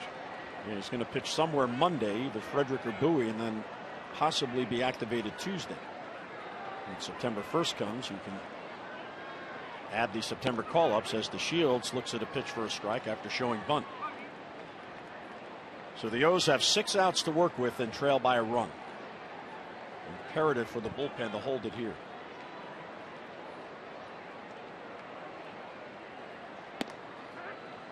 Breaking ball for a strike, so back-to-back breaking balls, and it's 0-2. Well, they know that Shields, Delano, a terrific fastball hitter. Most young hitters, former #1 draft choices, they can get on the heater. So there's 96. That's not what he was able to do to Bobby Wilson. Ryan Mattis getting loose for the Orioles. That pitch that Wilson hit down the left field line was 93. Ground ball to second. Shields hustling down the line, nearly beat it. Wow. So he hustles and 1 away. That was a close play. This Caparata telecast is presented by authority of the Orioles. It may not be reproduced or retransmitted in any form, and the accounts and descriptions of this game may not be disseminated without the express written consent of the Orioles. Well, just think if you're Delano to Shields last year, as you mentioned, you're in Double-A. You get hit by a pitch, have a concussion, you miss almost a month. Now you're in the big leagues, playing for a team that has a chance to go to the postseason. There's a bouncer to short. Flaherty's first chance. Chu is retired, 2 away. I might run as hard as I can too. Imagine that your dad was a very good player. Well, the thing about that is, maybe I'm a little old school in this regard, but I think every player should do that every time. It's only 90 feet. I realize it's a long season. You get frustrated on a ground ball, but if you run and have the reputation that you're going to run, you can force a defense into errors. To me, there's no reason not to do that. It's 90 feet. Well, Bobby McGinn was a very good player, and he would shut it down a couple of steps. And the Rangers were in town. Dean Palmer was playing third base, and I said, as an infielder, when you know somebody doesn't run balls out hard, how does it change your approach? And he said it makes it a lot easier. I know if I bobble a ball, I don't have to hurry. Maybe I can play the hop. You can't do that really at third base. Shortstops have a better chance of doing that, and it just changes the dynamics of how you play defensively. If you're an outfielder, if you know a guy's running, boy, you better hustle to the ball. You better catch it cleanly. This ball's troubled down the line. Manny, a long run, won't get there. A blue pit for fielder with 2 men down. Throw back behind him, but diving back in, rumbling back in as fielder. Well, he's thinking double, and then he, as you said, rumbles back into first. Well situated hit. As Manny gets it, bare hands it, snap throw in 1 hop, plenty of time. And meanwhile, Prince is thinking, okay, I might if the ball spins away. There's your rumble. So here's an interesting matchup. I thought you were going to do a little Keith Jackson rumbling in the phone. Yeah, I don't do imitations publicly. Not very good at it. Really? Something to look forward on the way back to the hotel. Yes, I'll entertain you in the half-hour ride. There's where the ball was for his home run back in the third inning. Down and in. Not in the preferred spot, but he still got all of it. Hit it deep into the Orioles bullpen. Now, prior to last inning, when Givens came on and faced Wilson, the only Texas hitter who had ever seen Givens was Mike Napoli, and that was one at bat when Napoli was on the Red Sox when Givens first got called up at Fenway Park. Ground ball, base hit. So after 2 outs and nobody on, just like last inning, here comes Texas, back-to-back singles with 2 men down. Yeah, they got very fortunate with the fielder base. It was just a little looper, but I found, and I'm sure that Michael Gibbons is going to find it, it's not about velocity. It certainly can help you, but it's about location at this level. Ryan Strasburger is going to pinch run for Fielder. And with the lefty coming up, looks like we're going to get Mattis. So Givens allows 3 hits. He allows an inherited runner to score. And the 2 men on base, his responsibility. 4-3 Texas in the 7th.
Curveball, sliders, that's the breaking ball, and the 14% change-up dominates lefties. Really good year. ERA where you'd like it. Again, look at that. 42 innings, 51 strikeouts, less hits than innings pitched. And then the righty and the lefty numbers. Lefty's only 150. Moreland comes in much better hitter against right-handed pitching. 15 of his 18 home runs. That is a number that has gone up this year. Usually Brian Mattis, one of the best in the big leagues as far as inherited runners. And Orioles going to have a chance to win this game. He's going to have to do what he has done in years past. Match up well against Mitch Moreland. So the pinch runner Strasburger is at second, and Beltre at first with 2 down. And a ground ball to second, 1 pitch. Scope gets it in between Hop, throws to first. Nicely done by Brian Mattis. So Texas strands 2. Well, the O's come to bat in the 8th. They're down by a run. It's 4-3 Rangers in Arlington.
Time brought to you by Miller Lite. Let's go back to the 5th inning. The first major league base hit for Ariel Alvarez. They doubled down the line, and that got the Orioles going. Caleb Joseph was on at first, so was second and third, then a sac fly and a base hit. And it was a 3-run rally to tie the game, and they do have the souvenir for him. So a nice night for Ariel Alvarez. He also has a single in this game, so his first career multi-hit game. So a battle of the bullpen. Jake Diekman comes over from Phillies. The Orioles actually saw him when they played the Phillies earlier in the year. Hard throwing, 95 to 97, sweeping breaking ball. So again, those are the numbers, and that's 55. That's both ball clubs. With the Rangers, he's done a nice job, and again, scoreless 12 of his first 14 games. With the bullpen that struggled, not so much the case anymore. One of the reasons. He'll go against Gerardo Parra, who has never seen. Oh, excuse me. Yes, he has. He's 0 for 2 against him. And he looks over a strike. Parra's had a tough road trip. He is 2 for 21 on the trip. And another thing about Diekman, he's big and tall, and if you're left-handed, he throws a little bit across his body, so he's going to step to his left and then throw back across his body. And there's a slider. So 97 and then 86. Both of those pitched. Fastball may be hittable in the sense that it was over the plate, but the slider sweeping down and away. Otherwise, the Orioles would probably have seen probably Sam Freeman trying to match up. Chase the pitch outside. Wilson knocks it down. He'll get Parra at first. A 3-pitch strikeout. We used to you throw to Rick Dempsey or any of the catchers, Etchebarren, Henricks, they'd say, hey, bounce it, just get it out of the strike zone. That's what he does. And there's Bobby Wilson to smother it and keep it in front of him. The ball had no chance to get by him. And there's Sam Dyson. Yeah, and hard throwing righty, another guy that throws 96, 97, great sink.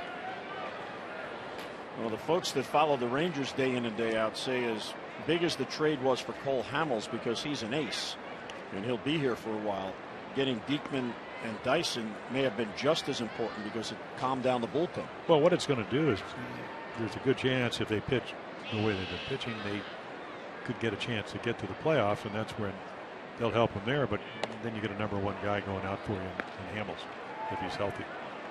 So it can work in a number of ways. And a rosin on that hat.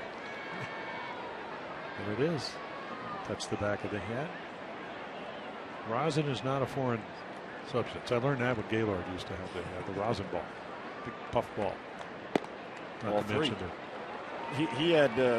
We had them all. Yeah, he had some other mixtures that went with the rosin. Well, I actually pitched a game where he left his fingerprints on the ball. So whatever he was using, it was a strike at 97. I told the ump, I said, we don't have to take him down to the Princeton. We just book him right here. Get the fingerprints right on the ball. And he just said, here's another one. Adam trying to get on. The O's down by a run, running out of outs. And out here in the 8th. Well, that's what a good bullpen does. It really it shortens the game. And right to the shortstop Andrews, who gobbles it up. And gets Jones at first, 2 down. So the bullpen has faced 4 batters, retired all 4, and stranded 2 runners. And Brad Brock getting warmed up for the Orioles, which is not too hard in this heat. Aaron O'Day doing some throwing too.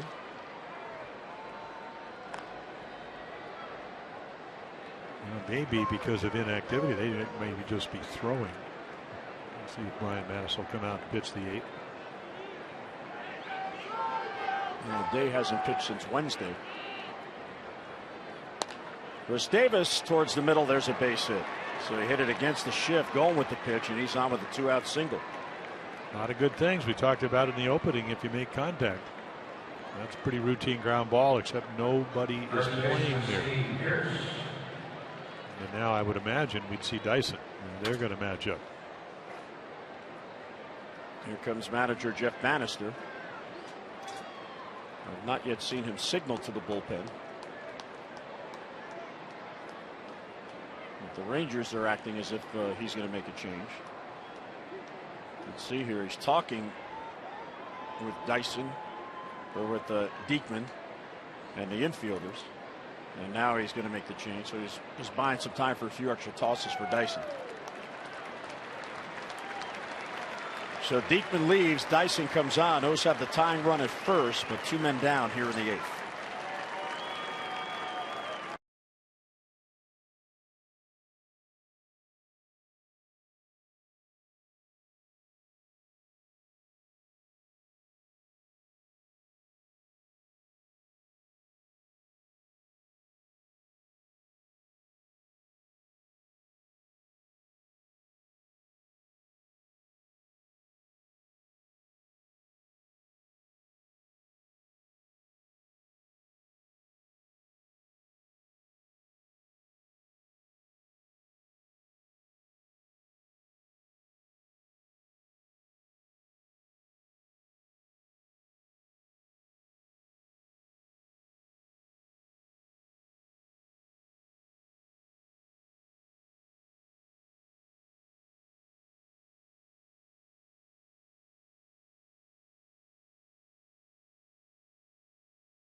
Tomas Tellis, and he was a catcher and then a left-handed reliever.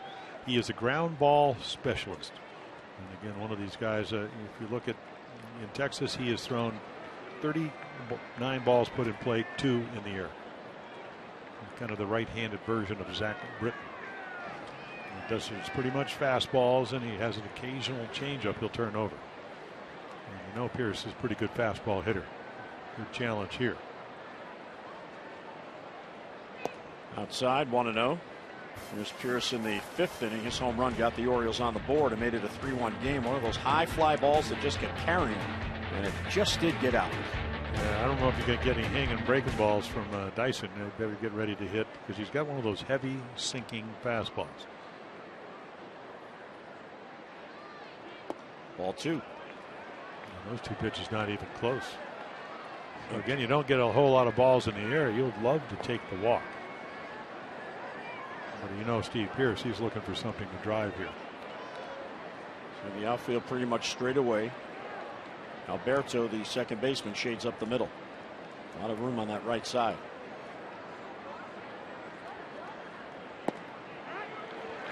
A perfect strike. You don't want to hit that.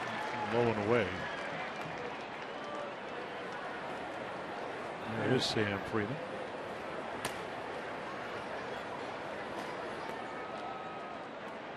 Pierce is 0 for 1 head-to-head against Dyson.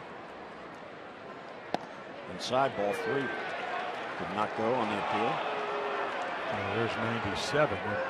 Again, he misses the strike zone. Yeah, he's got enough movement, very much like Zach Britton, where he can throw it for the middle of the plate, and under the movement that I've seen, he's not going to get hurt too much, but you'd have a very aggressive hitter at the plate. Popped up, second baseman, and the shortstop. It's going to be Andrus, the shortstop. So Pierce pops up, and the Orioles strand another base hit, and man left. Mid-8th, 4-3 Texas.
But then Texas got a run back in the bottom of the 6th and chased Ubaldo Jimenez, so it's a 4-3 game. Bottom of the 8th, and Brad Brock comes on, Jim. He's got to keep it as is. The O's are down to the final 3 outs. Well, certainly capable of doing that. This will be his 3rd appearance.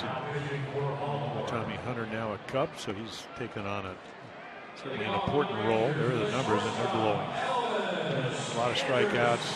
Maybe walks up a little bit more than you'd like. And again, great stuff. Power changeup. Fastball anywhere 93 to 95. And you can see righties hitting him a little bit better, but the ability certainly to shut down a team, which is what he, as you mentioned, has to do.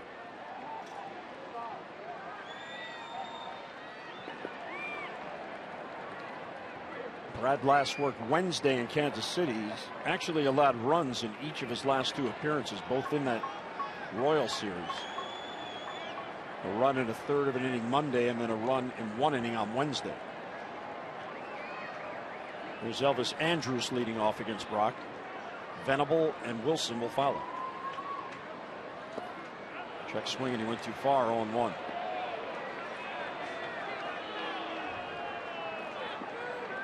Andrus trying to protest, showing David Rackley that he didn't swing, but he brought the bat back after he swung. Pretty good slider there. Great tilt. Tilts when you get on top of it, and you pull down, and the ball is out in front of you. A good fastball down and away. Best pitch.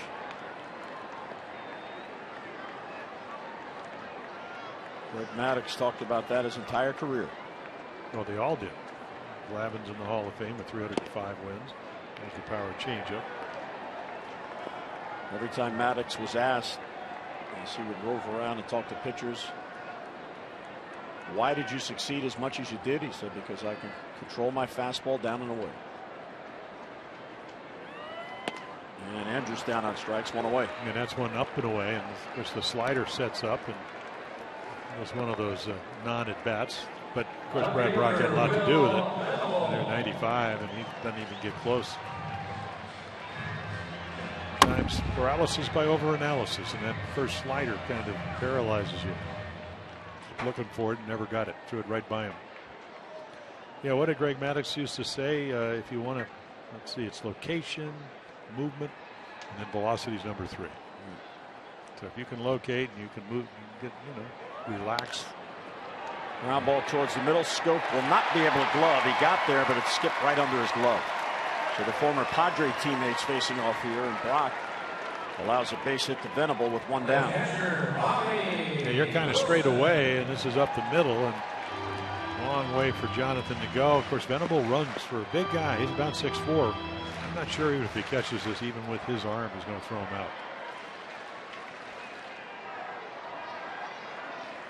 This cannot afford to give up a run here. Down 4-3 in the bottom of the 8th. Don't you think that they have to attempt to steal here? Only because Venable can run a little bit. Was Brock really aware of that? I mean, 11 out of 12 with the Padres. You would think they try to steal their way into scoring position.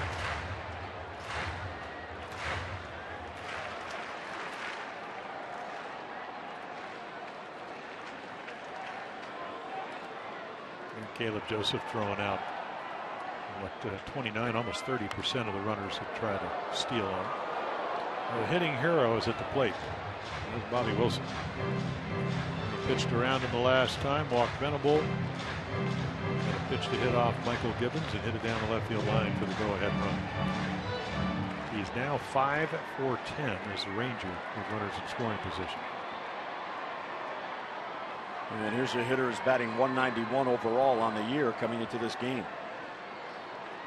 Did not do much at all offensively when he was with Tampa Bay. Well, he was talking about it. He's not the first guy to do this, but yesterday down at the cage, he said it is really hard.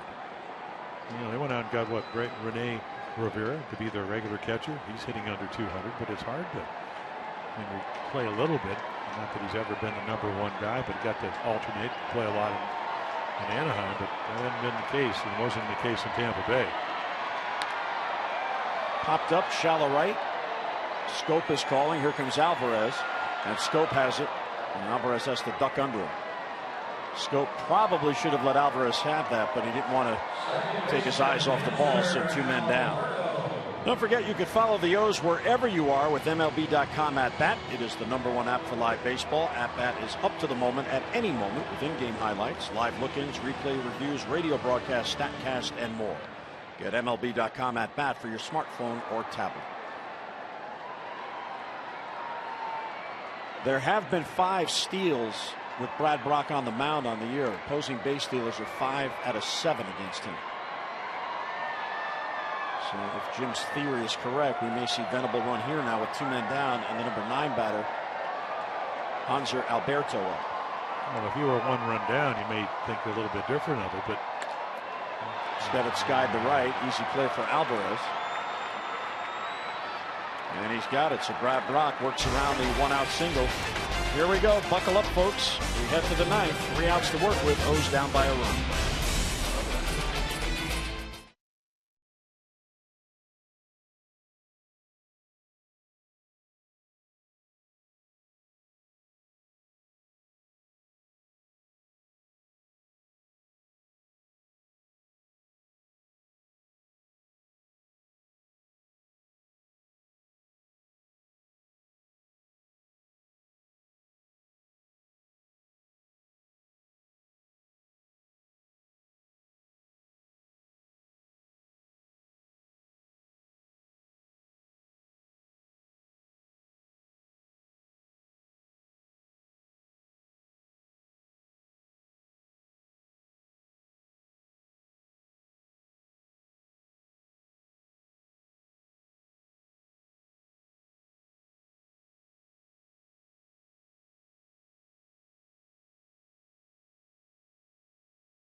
Fair now at southwest.com and by visitannapolis.org. Find the Chesapeake experience at visitannapolis.org.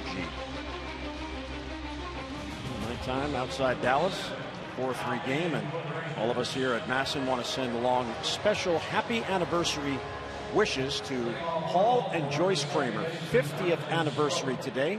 They are faithful followers of Orioles baseball, watch the games every night. They are watching tonight in their home in Williamsport, Maryland. So congratulations, Paul and Joyce Kramer, 50 years, and today's their anniversary. So the closer comes on, 14 out of his last 15, save on Thursday, save last night, blown save on Tuesday. Last year, the setup man. And again, 92, 93, he's got a nice little breaking ball, good changeup. And get righties and lefties at. You can see righties having trouble. And again, we talked about it last night, claimed off waivers by the Dodgers. He actually was, 2012 did a nice job for him. Then he had a herniated disc. They left him off the 40-man roster, and he was claimed by Texas. Ground ball towards the middle, and base hit for Jonathan Scope. The Orioles get the tying run on, leading off. Wow, is this infield fast? Yeah, it really is. And, again, if the ball's not hit exactly at anybody, Andrews has pretty good range. But again, if the ball's hit hard, you just can't get to it unless it's hit at you. And this one wasn't. This great view, vantage point right here, and you get a pretty good jump. You could see him moving, anticipating. Not happy he wasn't able to catch it. So there is the tying run and the potential go-ahead run. Caleb Joseph steps to the plate. He's having a pretty good night.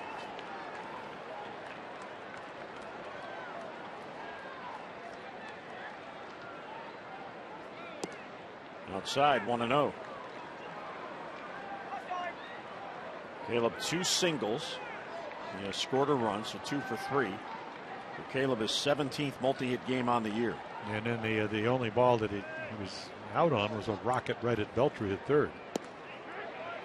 And the one thing about Tollefson, he's got all the pitches. I listened to one of their broadcasts the other day, and Steve Busby, who does the play-by-play, a very terrific pitcher in his own right, said he does have starter stuff. But again, when he's on his game, we'll see if that's the case. He can make some pitches down and away with the best of them, right where the glove is from Wilson. It just misses. Tell you what, that's a real good take. You mentioned how well Caleb has seen the ball today. That was close, and he got the call.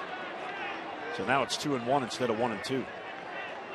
Tollefson, by the way, has allowed 7 home runs on the year. Well, first year as a closer, so again, he's not overpowering. He's got to make his pitches, and that's one of them. The ability, if you come up through the Dodgers organization and you're setup guy last year, coming in probably more difficult situations than you do as a closer, coming in with guys on. Looks to me he's got a pretty good idea how to pitch, and Mike Maddox, his pitching coach, looking at it. The Orioles would love to, even if you don't get a base hit, try to advance the runner, get him in the scoring position. They're looking for a double play ball. And there's the hook, and that's a good one. And Caleb fights it off to stay alive. And to back that up, especially against lefty, he's got to change it.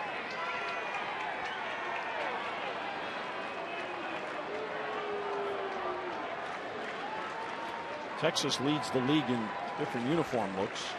Last night they had the home whites. Tonight they have on the Reds. Maybe tomorrow it'll be the Blues. Red, white, and blue team colors. 2-2 on Joseph. Throw to first, and Scope dives back in.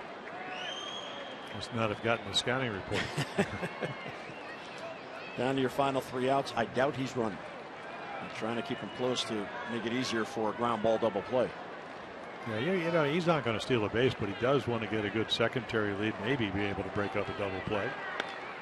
Slow roller towards third. The only play is at first, so the tying run does go to second, as Caleb hit it too softly for Beltre to try to turn 2. And again, that's where your secondary lead comes in, and you want to get a sure out. Obviously, you would like to get the lead runner, and there was the changeup, and Caleb was able to make contact. A couple of chances now to tie it up.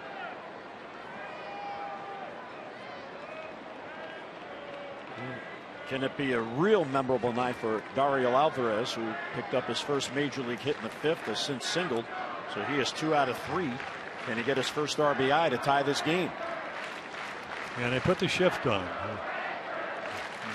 Alberto is right up the middle, holding Scope. There's a changeup, but not even close. The one thing, Jim, that I noticed with Alvarez from last night, and obviously last night he had to really have the butterflies going. He was very antsy at the plate. Tonight he's looking over pitches better. Well, the fact, and then the other thing is that Cole Hamels was that good last night. Yeah, here's another changeup. 2-0. Yeah, young hitter, get him to chase, and he does it.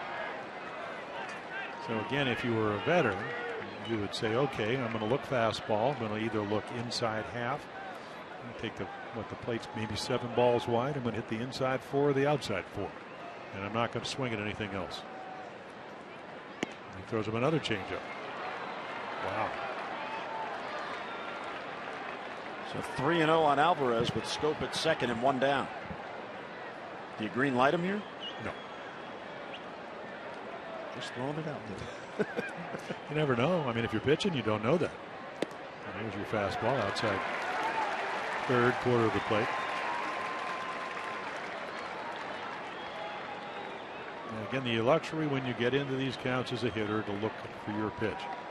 Can't call you out on strike 2. Again, look away or look in. Have a good swing. And he threw him a changeup, and they were not good ones. To lefties, it seems like he's much more adept at throwing that pitch. And the other thing here too is now that 2 of the first 3 have reached, here's Flaherty, who's up for a second time. The O's are 1 batter away from turning the lineup over.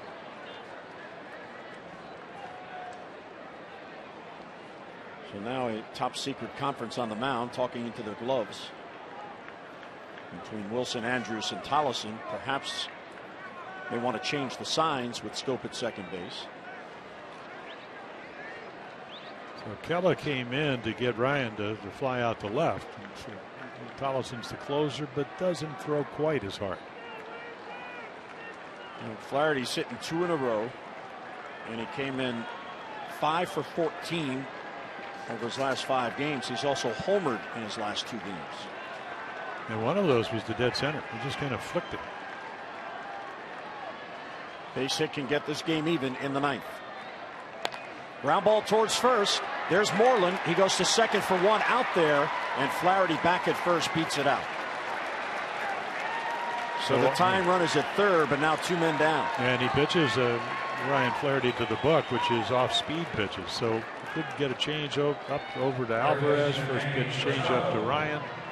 And he didn't hit it quite hard enough to get it into the hole. And you can see Moreland way off the play. He's just going to make sure that he gets the throw. Again, with us last night, high school pitcher out of Mississippi. Almost threw it in the dirt. But it does get to, one of your better hitters to the plate, Manny Machado. Manny tied the game with a single in the 5th. Can he do it again here in the 9th? Those are down to their last out, runners on the corners. And the other thing is because of this ballpark and because Flaherty can run, if he does hit up the gap, the Orioles are probably going to take the lead.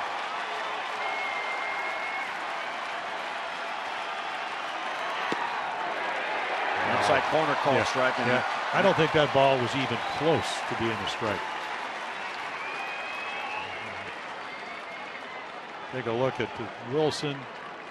You could see how far outside the corner. Anytime a catcher brings the ball back that far with the glove, you know it was off the plate. But again, this is what Bobby Wilson does.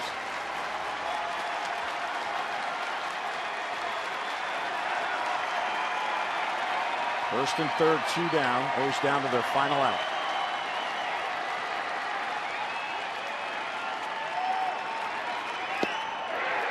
Strike 2. Now that's a strike.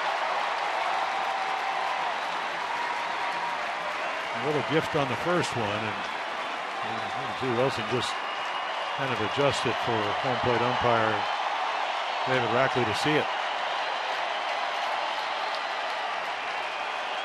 All the fans now on their feet, the Texas fans anyway. Outside.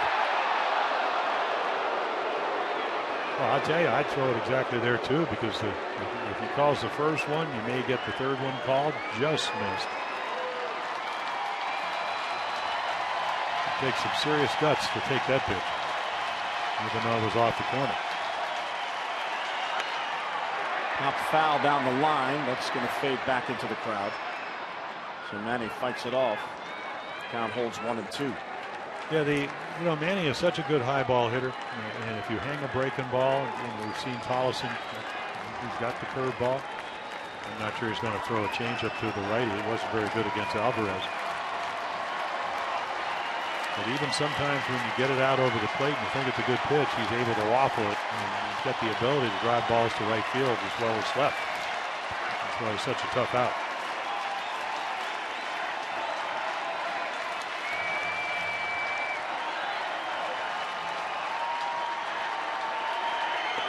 Check swing, and he went too far. He's called out by the home plate umpire, David Rackley. And Machado throws his helmet. And this is all about the first pitch. Just don't get yourself suspended. There's an equipment fine. They're probably going to get that. And Buck's going to get him out of the way, which is what he should do. He's not happy. I mean, obviously, the Orioles not playing well. He wants to get strikes to hit. Strike 1 was probably a ball, and then again it comes down to did he swing or not. This is what Jim Reynolds is looking at. One of those borderline swings. Could go either way. It went. But Rackley didn't even ask Reynolds. He called him out from behind the plate. And that's what got Manny upset. He said, if you're going to call me out on a check swing, check the swing. And Rackley said, you could see his lips there, you swung. So another loss for the O's. The Birds now are 1-5 through 6 games on this road trip. Final score in Texas, Rangers 4, Orioles 3.